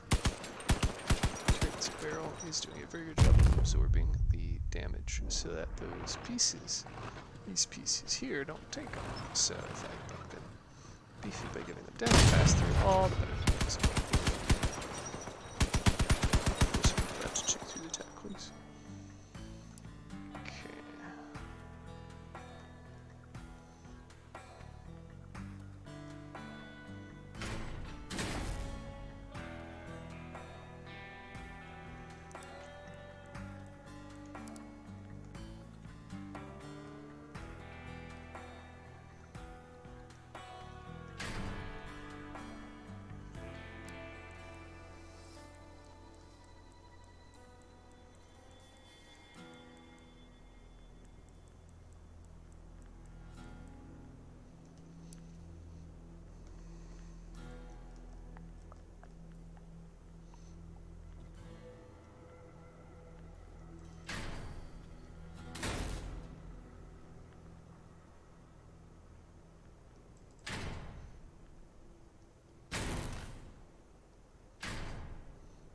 fair, that's not even directly attached to the cabin either. Oh, wait, is it? Wait, what? Oh, that is the cabin. Okay. Interesting.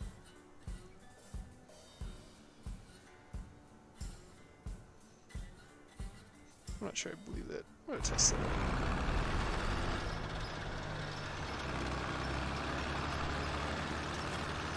Looks like the pips are layered, which means either I am getting the attachment to both that little whack size piece and the cabin, or one is overriding the other, in which case it would be very useful to know if it's the cabin or not.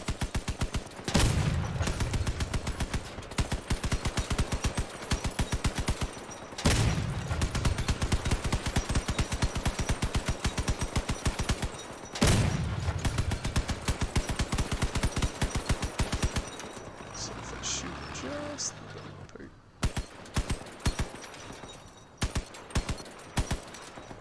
It's not just the bottom part. Whoop.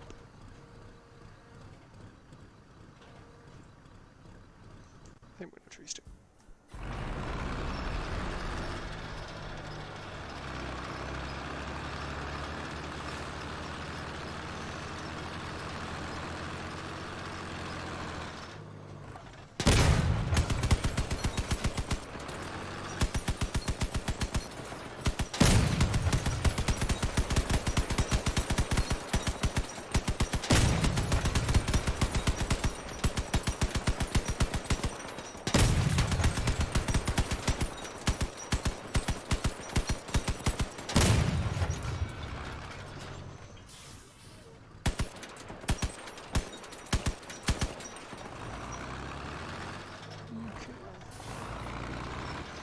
So in theory, if... What does it even matter?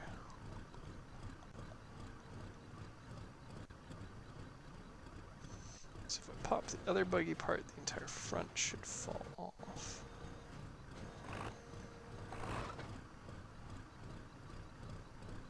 But if I pop just that on that side, you can find out what's attached to.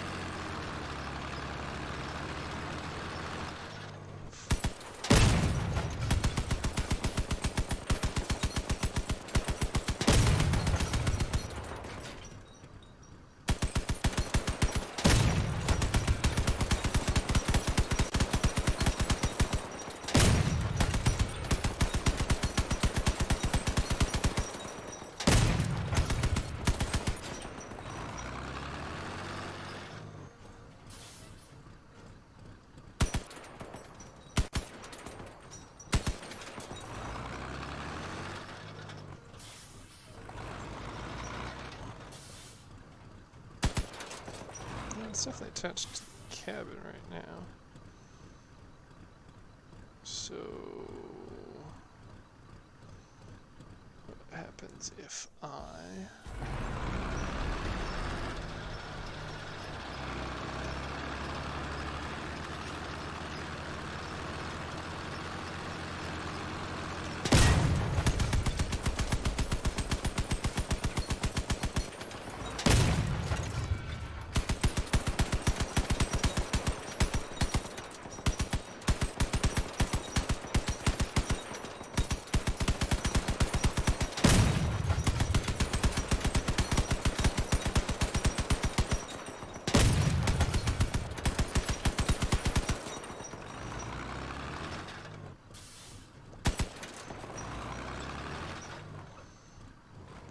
So in theory, that piece is attached to that piece. And if this piece is attached to the cabin as well as this bottom piece, then me blowing up that little link in the center that connects these pieces to those pieces to the cabin via the comb on the other side, then totally lost my train of thought. But anyway, basically I'm just going to see if the buggy part is attached to the cabin through that green part, if at all. Because right now, basically, if it is not attached, then everything on the front should basically be riding on this coating. So if I get rid of that. No, so it looks like it is attached to both the cabin and that little green guy. Interesting. So if I get rid of that.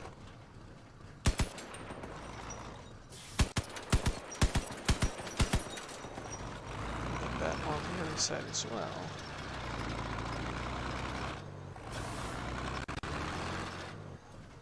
All of the front stuff should fall off. Yeah. Very interesting. So, looks like that is literally attaching to the cabin and perhaps also the screen part. Although it would be kind of hard to check what if the green part is attached there or not. So I'm just not going to bother. But anyway, damage pass-through part is probably a better call in any case.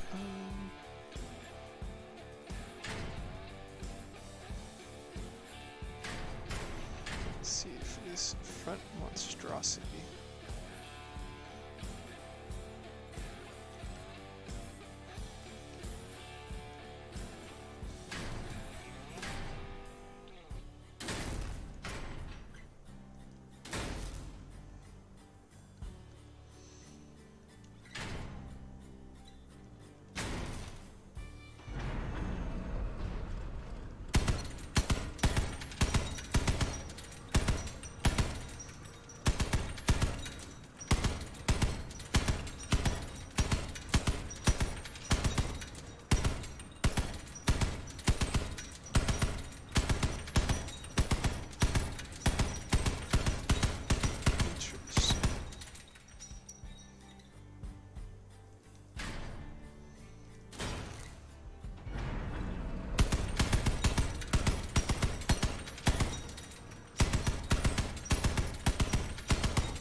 There's that non-symmetry added in, I guess. That's why. So you can see there's that one bullet trail from this left side gun crossing over with the trail of the right side gun, which is there. But on this side, oh, I guess it's the same.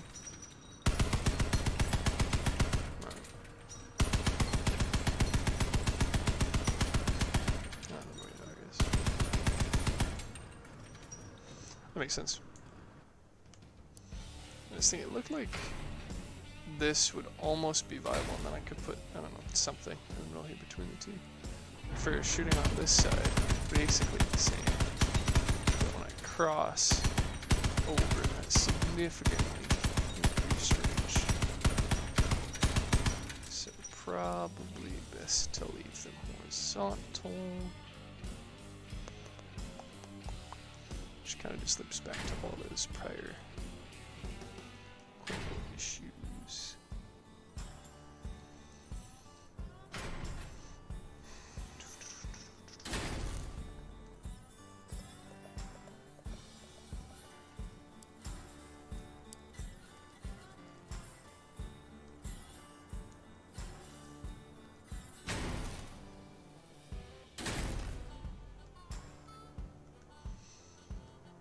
Probably the bare minimum of upgrades, if nothing else.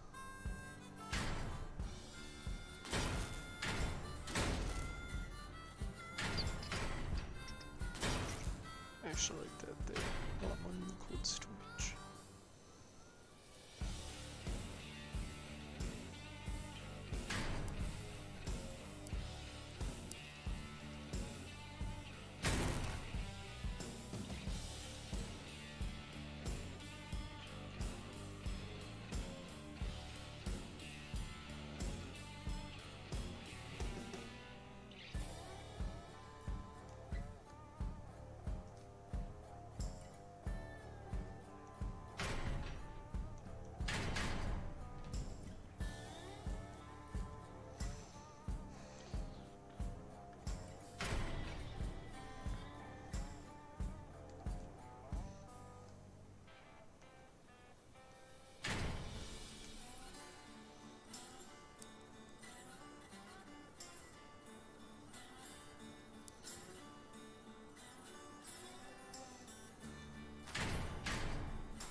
Okay, why don't you want to attach?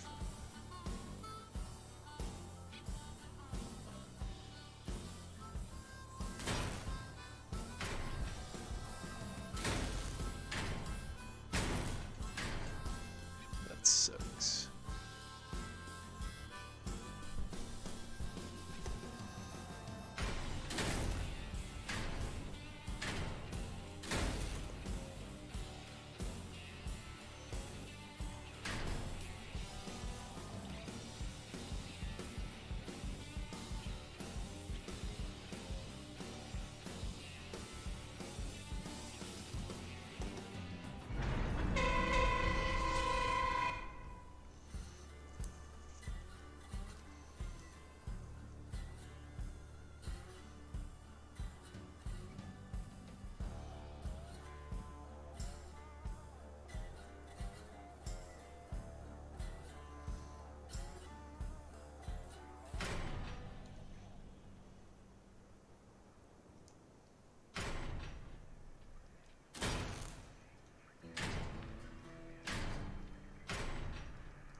Not a whole lot of good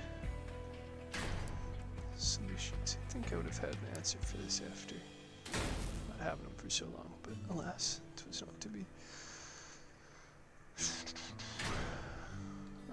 Well, I think that's probably...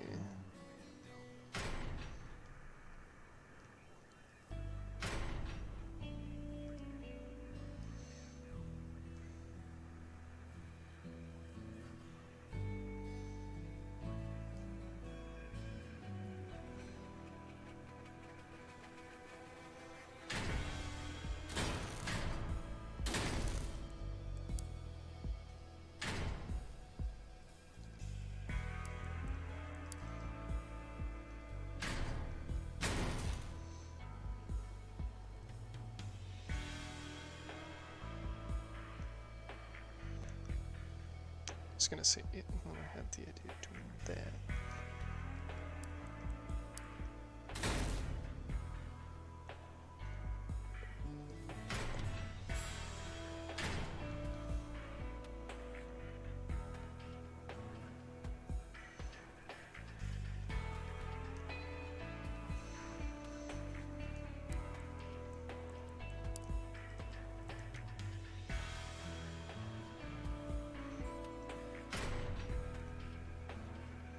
That's weird. It's like highlighting pips on the inside where I can't actually connect anything. Weird. I was not aware that was a thing.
Alright, I think I can jive with that.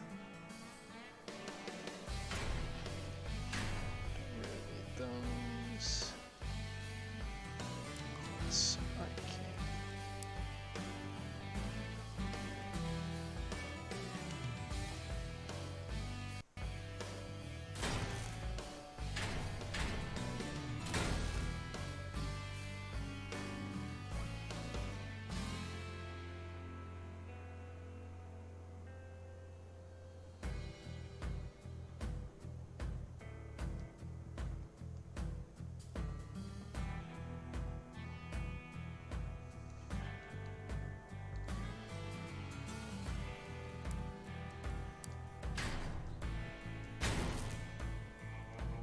Can't really decide which I like better.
How much easier life would be if the ammo belt and the bandolier were the same size.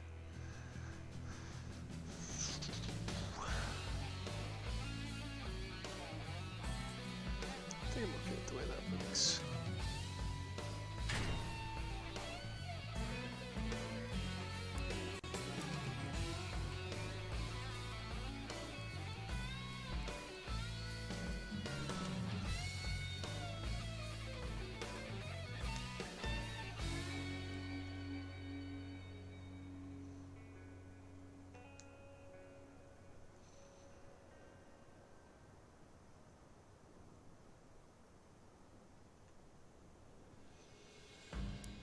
Might be waiting for the scavenger structural parts to finish up that bottom part there.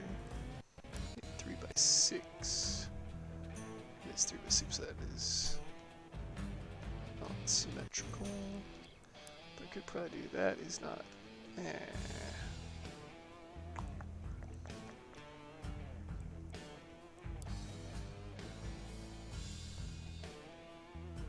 It almost work. I just need a 2 wide part in the middle. Unfortunately, I don't think I have anything that's not, or that is 3 deep, other than other of these parts. For shame. But I could probably use 2 of those, and then I wanna these bad boys. Kind of fake it on the back. Might look better than this. Why do I do also have X now?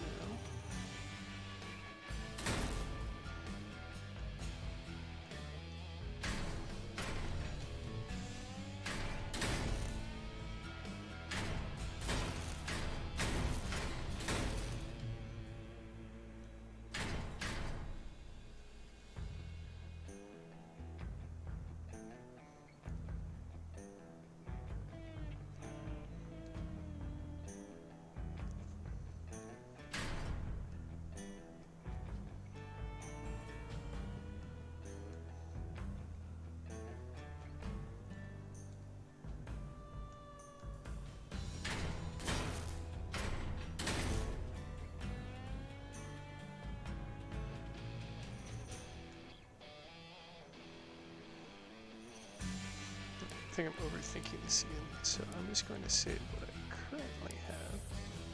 I think this is it in alright state, except I'm not maxed out on it.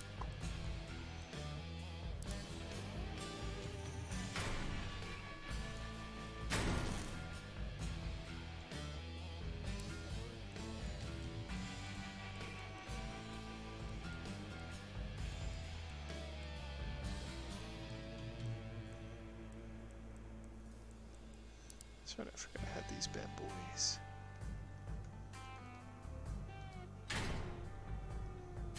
grabbed them for a specific build and didn't use them.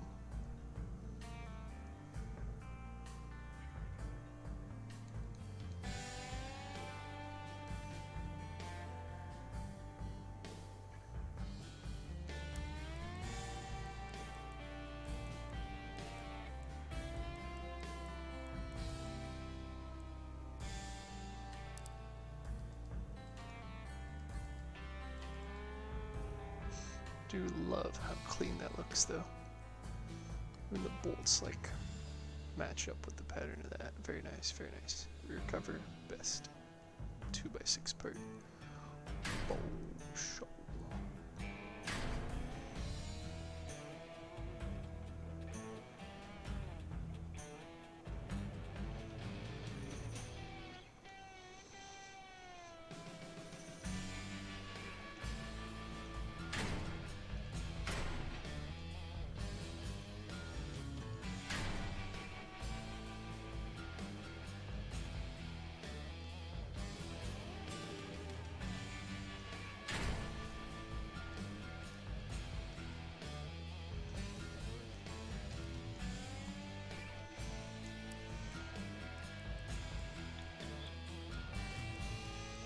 The inevitable question is asked, how can you spend so much time on Crossout? The answer is just trying to make shit look fly.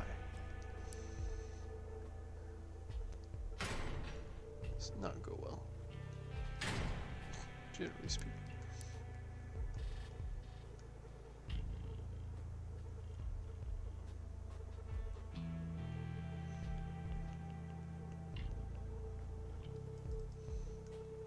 I think admittedly I had those there before. Cost they had the danger stripes. Tempted. Born multifunction baby, this is primarily an art building.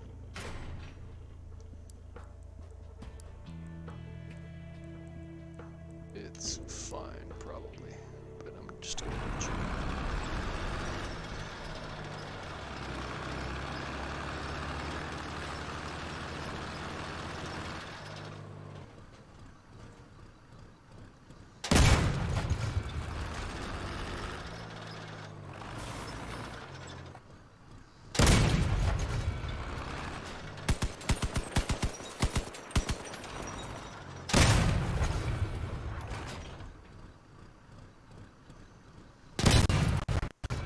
Looks like it's kind of hard to blow those pieces off. It's still on.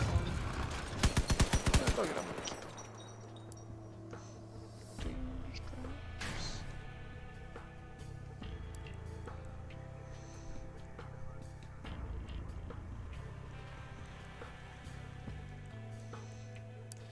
Not cry, because I'm pretty sure this should fit. Oh shit, okay. Why do I not do that then? Oh, because it has like half the durability. Rough.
Full storage, I want to love you, have had you for so long, but you do not fit. Stick out right now than the rest of these.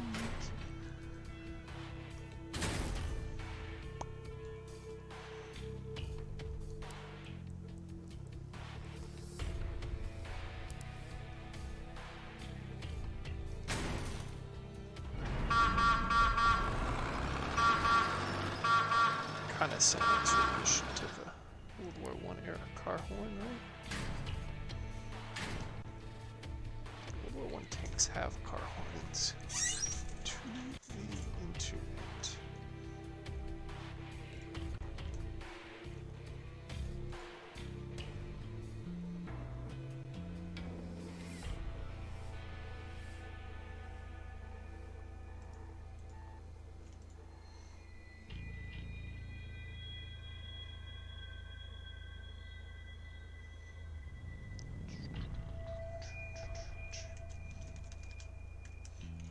In general, do tanks have horns?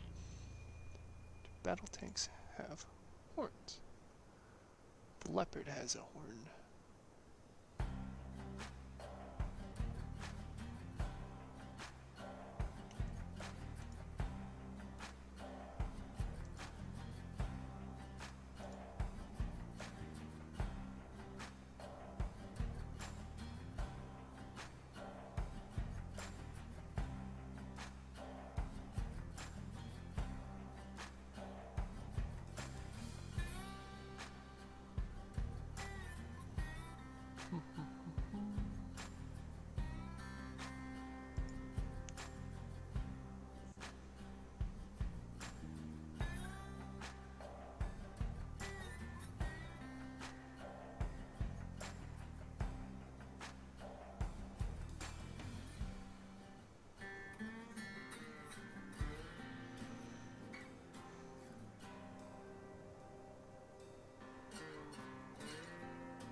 A concentração de tropas, o movimento de corcéis, blindados, mecanizados, aeronaves, soldados, monarca, mobilidade, de cavalaria, bandeirolas ao vento.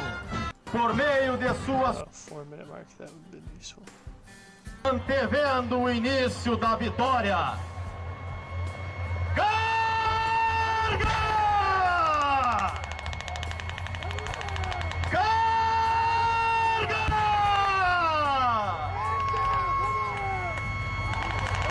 Carga!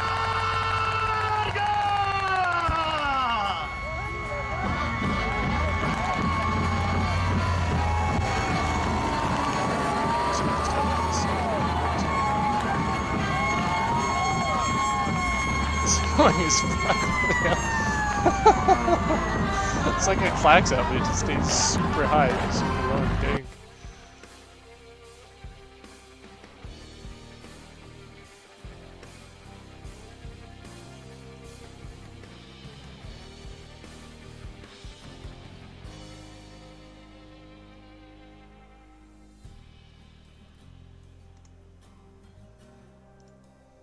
Some horns do, some do not.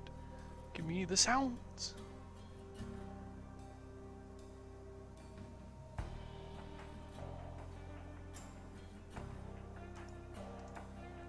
Give me the beeps. The leopard 1 and 2 do have them.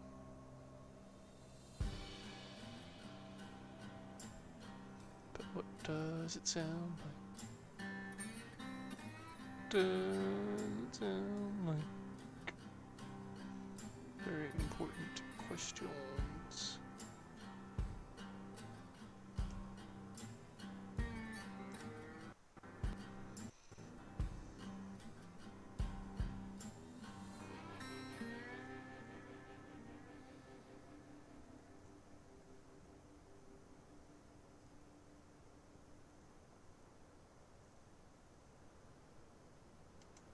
Apparently in World War I tanks, at least the ones that do have it, had very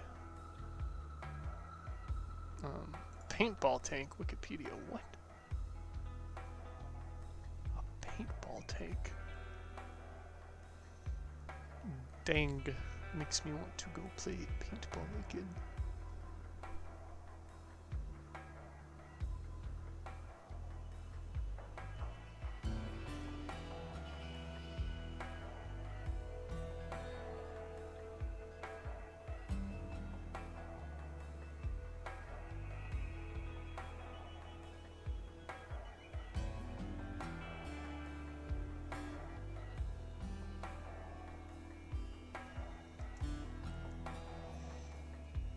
Mini tanks are super cool, but where is the horn sound?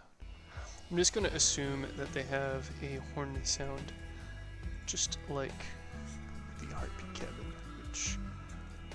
So, do I even have any builds for the heartbeat cabin? Okay, I'm gonna... What does it sound? That's definitely a World War I sounding car horn sound for sure, definitely. What are heights? It's very large and bright wind. There you go, it's kind of like a danger place. Yeah, kind of makes sense.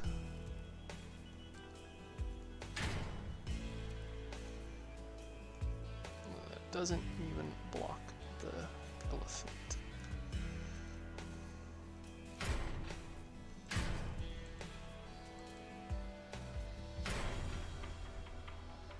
Oh ho ho.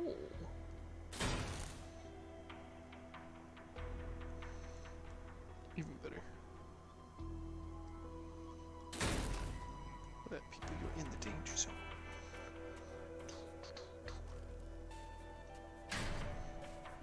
Much better use of that space than that Mickey part. Excellent. Perfect.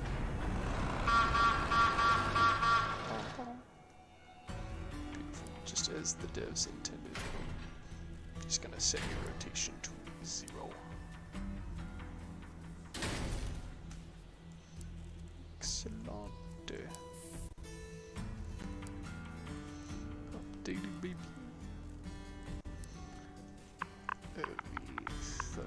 Here we go.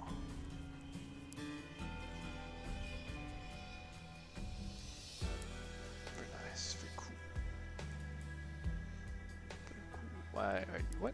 Did I not say use master jack? Whack.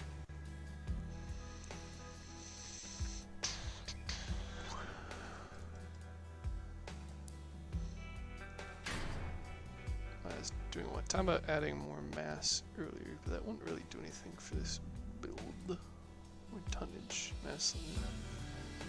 How is the other build closer to the mass? What? What? Using myself here. Ooh, I need tonnage, not mass limit. Dang. That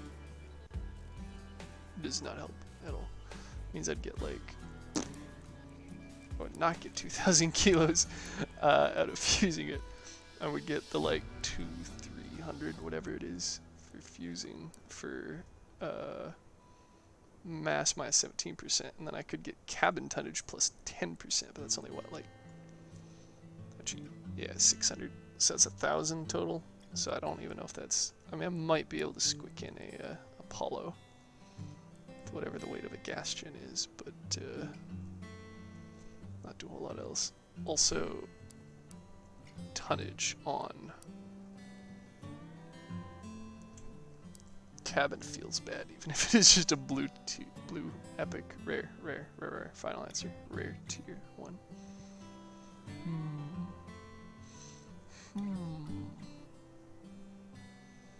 Maybe if a fusion event rolls around, crafting event, whatever. I could be interested. Would be what? It'd be.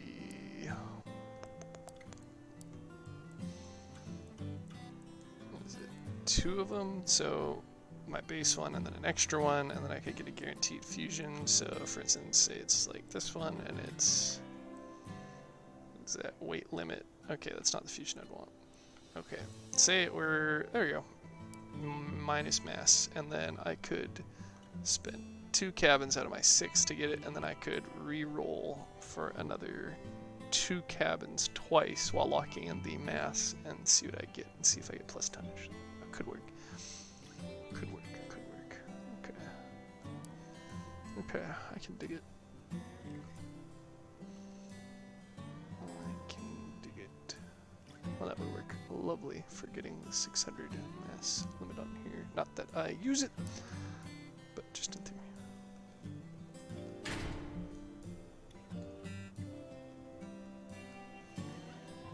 Alright, so that's saved. So now if I want to get wild times a big night, ugh, I am not being a responsible adult right about now.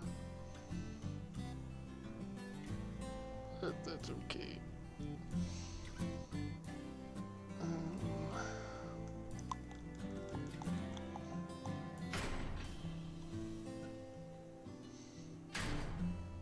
Guess I could probably even replace these with those train doors once we get them. 75 durability. These are significantly more than 75 durability. Alright, never mind.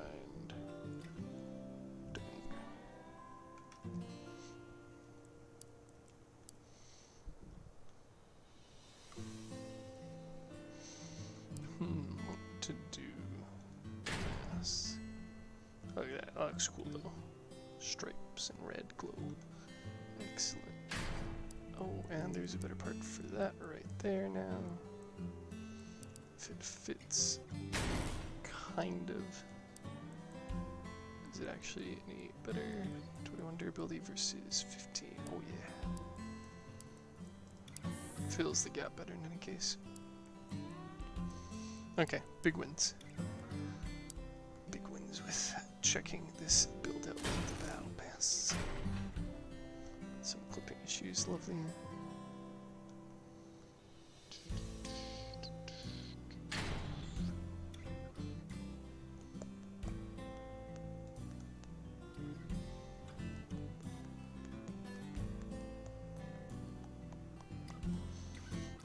Looking pretty good build.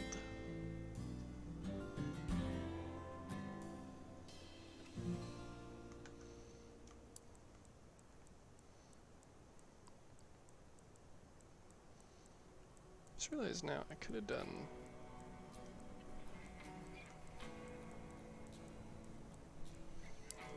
this instead of whatever overly complicated. Oh, I see, it's 6 wide. Fair enough. Fair enough.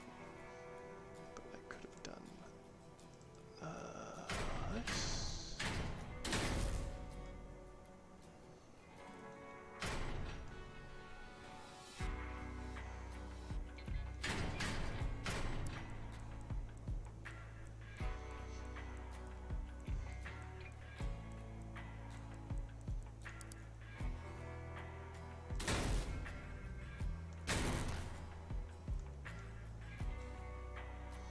Yeah, I'm going to side with younger me on this one. That looks much cooler.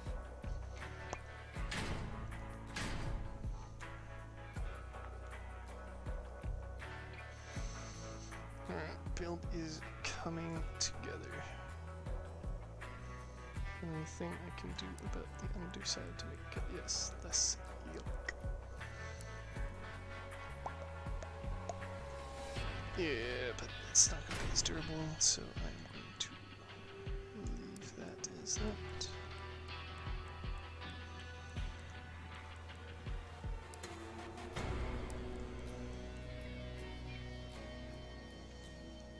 Unless that looks better.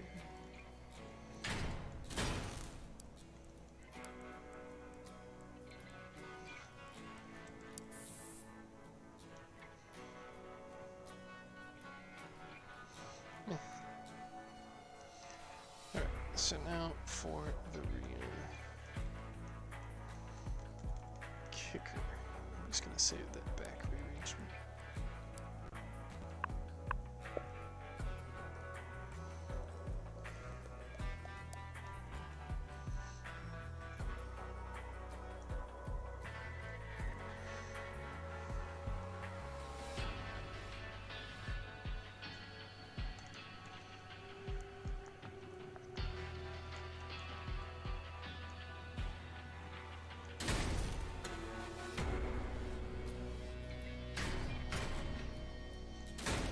I was not expecting that.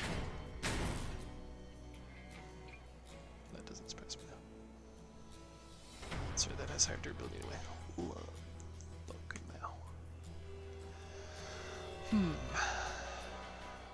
Just wondering, like, theoretically, if I attach something here, although I don't know how I'd do it because it'd have to be ridiculously small.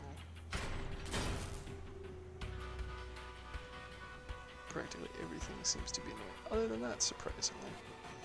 So I guess I could do that plus the things here again. Although that would probably be very low durability.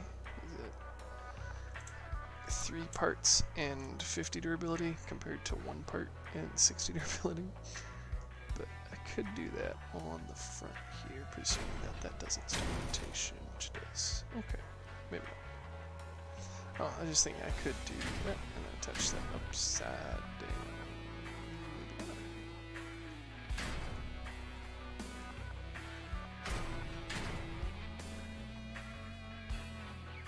Oh, that surprised me. I definitely thought I was going to be able to put that on the underside here. Just want to see what that looked like, but I guess it was not. Let's suppose I'm just being it needs to be attached to that side.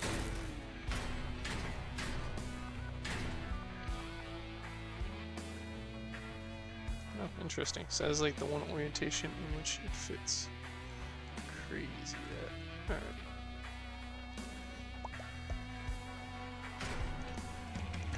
Be a lot cooler if I could cover that red glow on second thought though. Be able to have it be like a little warning light inside once parts start flying off.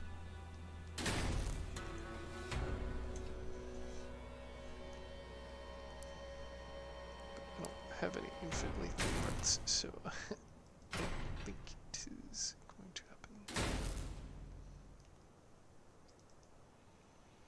Other than this being dumb as hell, barely blocking the light, that almost works. Oh well.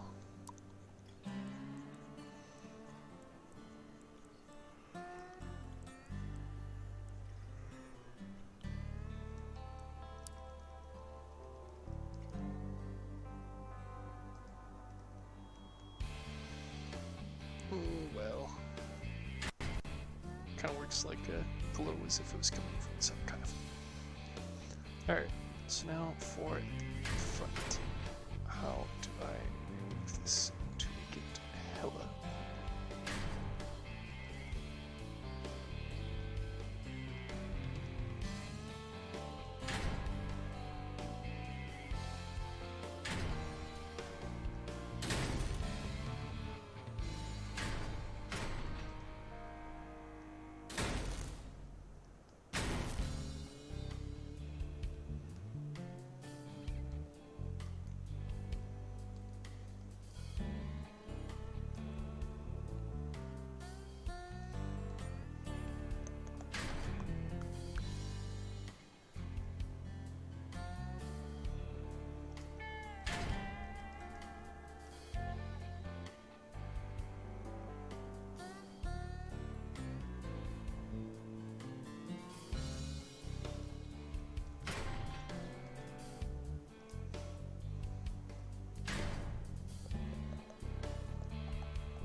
This works so good.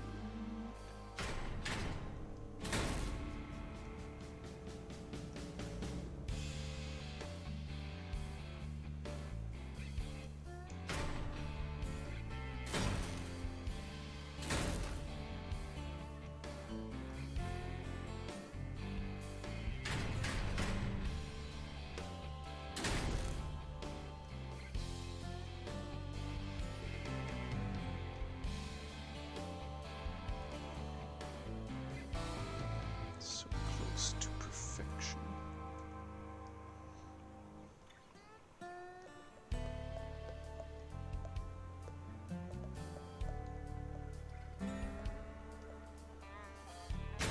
Drags on the ground and it cuts off the guns.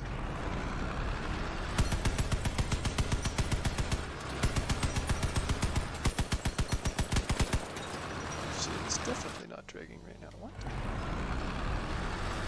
I know it is.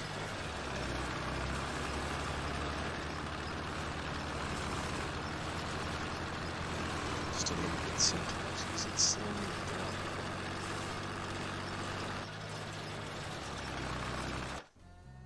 So it's not more scientific.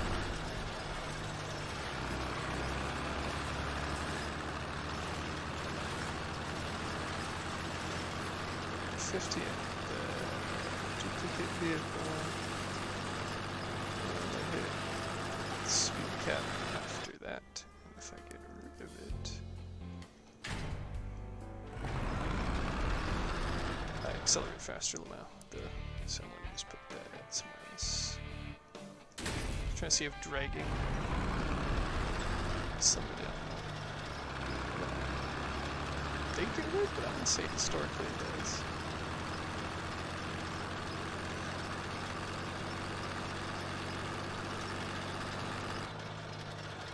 Cool. If it is, it's not doing a significant amount. Cool. So could only concerned the under armor. Guns, but how big of a difference is it really for the guns?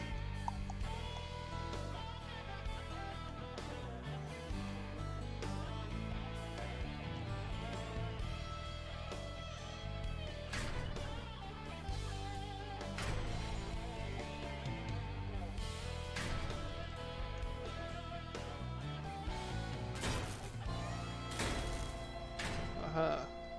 Take off my one slope and I have a secondary secret slope underneath. Perfect. This might be the solution. This might be the way I go.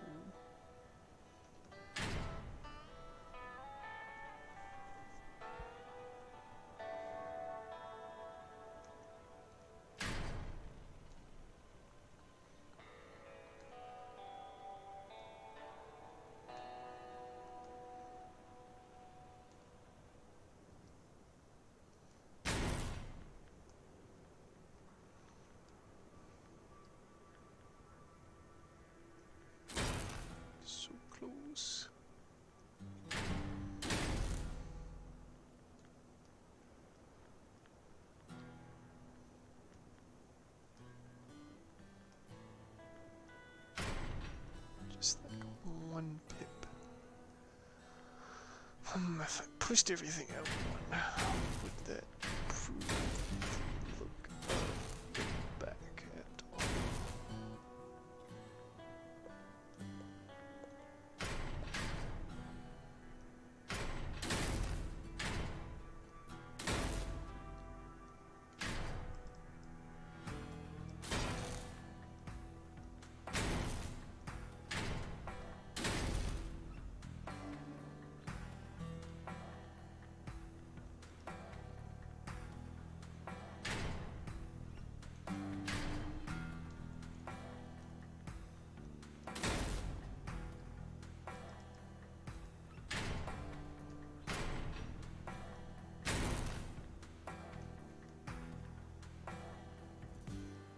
Do I like that more than before?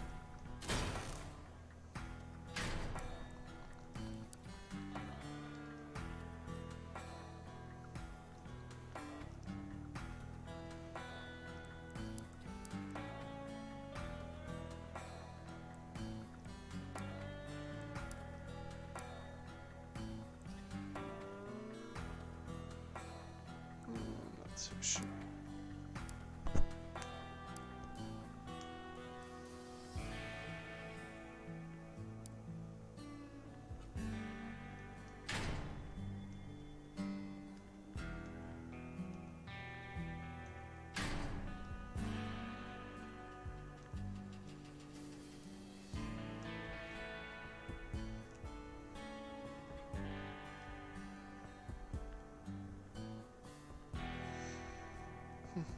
That solves a lot of issues, but I don't think that is the solution.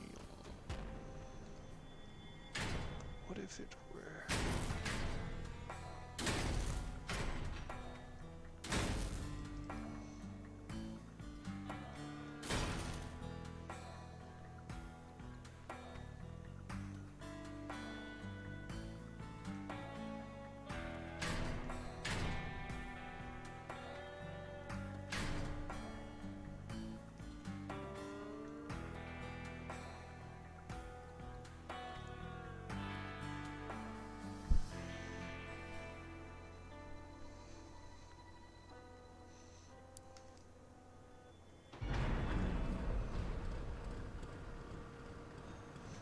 Oh, literally unusable. Okay, eat. God, find a new solution.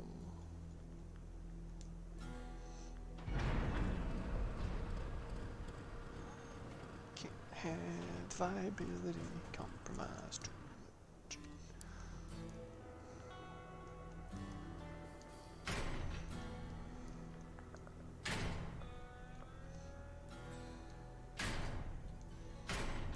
I feel like the trade-off, if that is worth it, it's kind of hard to know.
So close to perfection.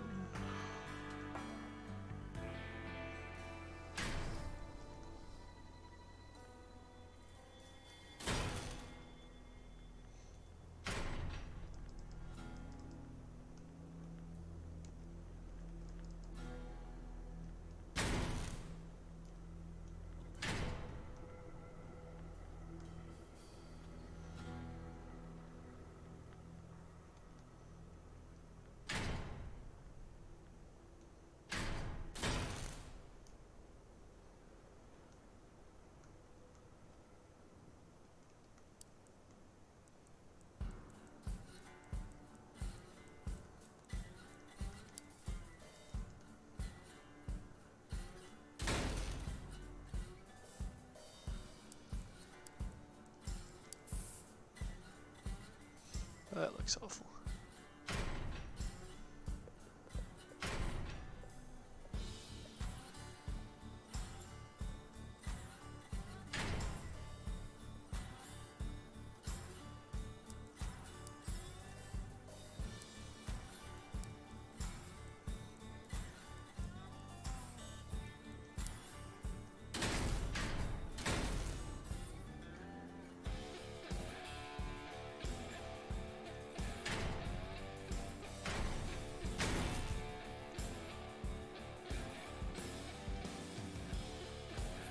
Oh, that's wanky.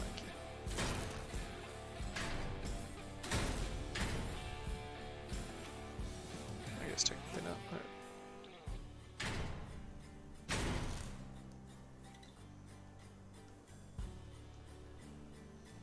Okay, that kind of works better for a lot of things.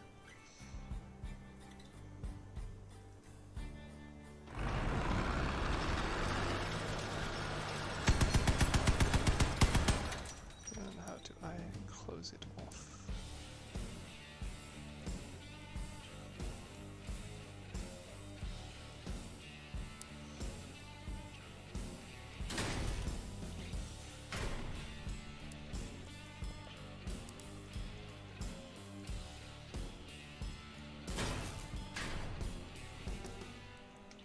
And of course, if you kill that, then that falls off.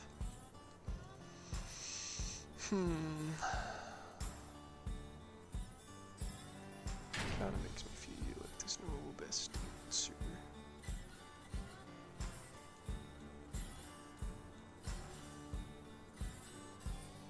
Do I want to be more wedgeable?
decisions, all of them.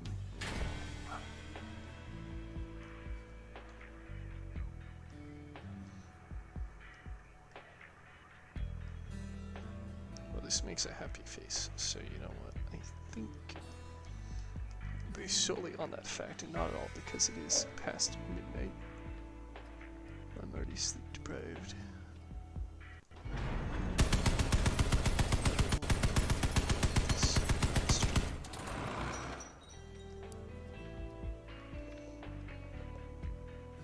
How did I go down in power score? I didn't.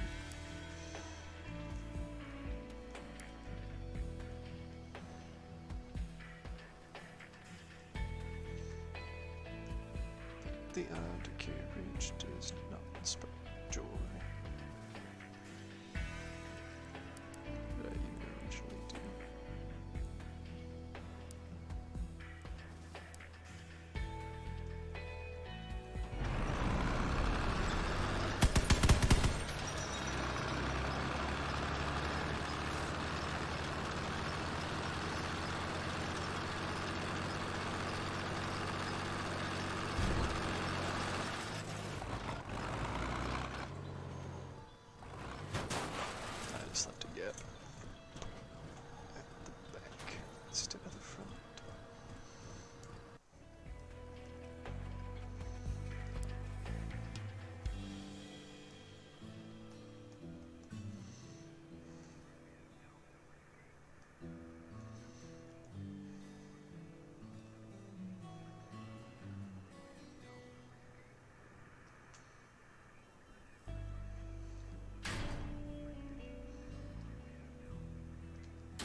Don't even know what to do about a 7x6 cab.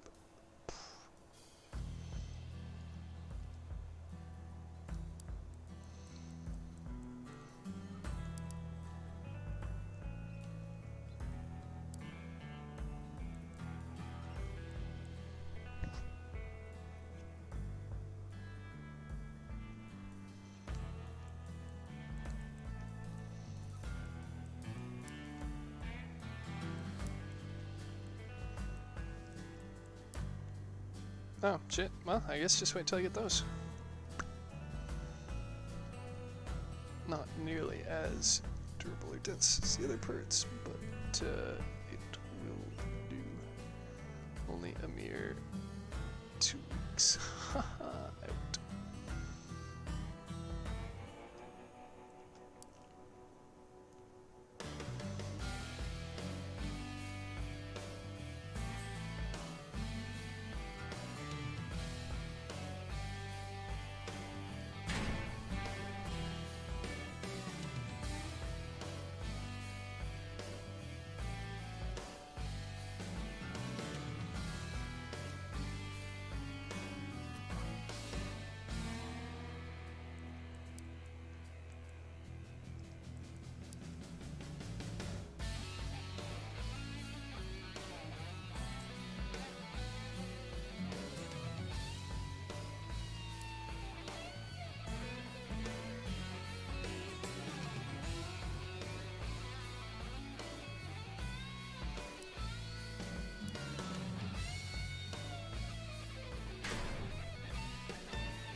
All my problems should be solved if I can just move one bit in. But alas, the carapace does not play nice.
So close. Yet so far away.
Unfortunately, I don't think I have a better solution after all this.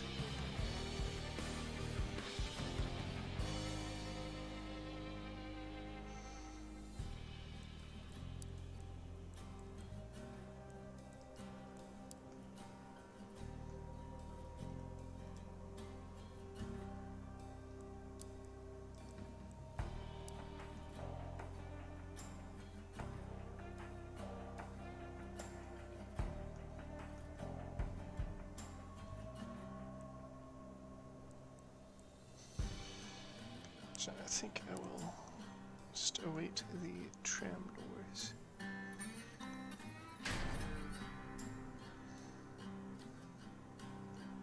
Until some other magical parts come out that assist in finishing this build more combat viably. Although again, it's primary art build, so having it not be tip-top perfect is alright, I reckon.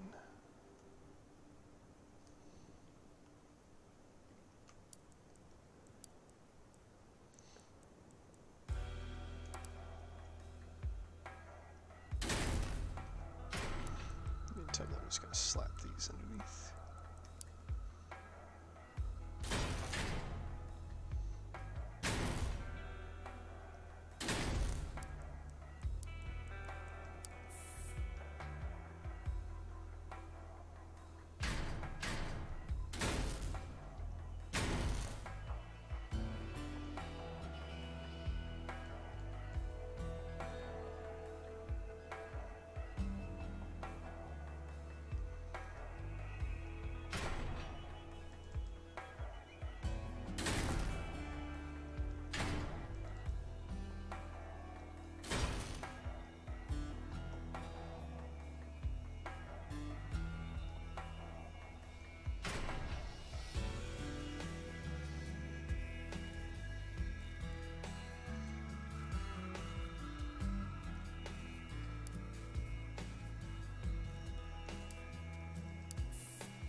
Alright, and with that I bid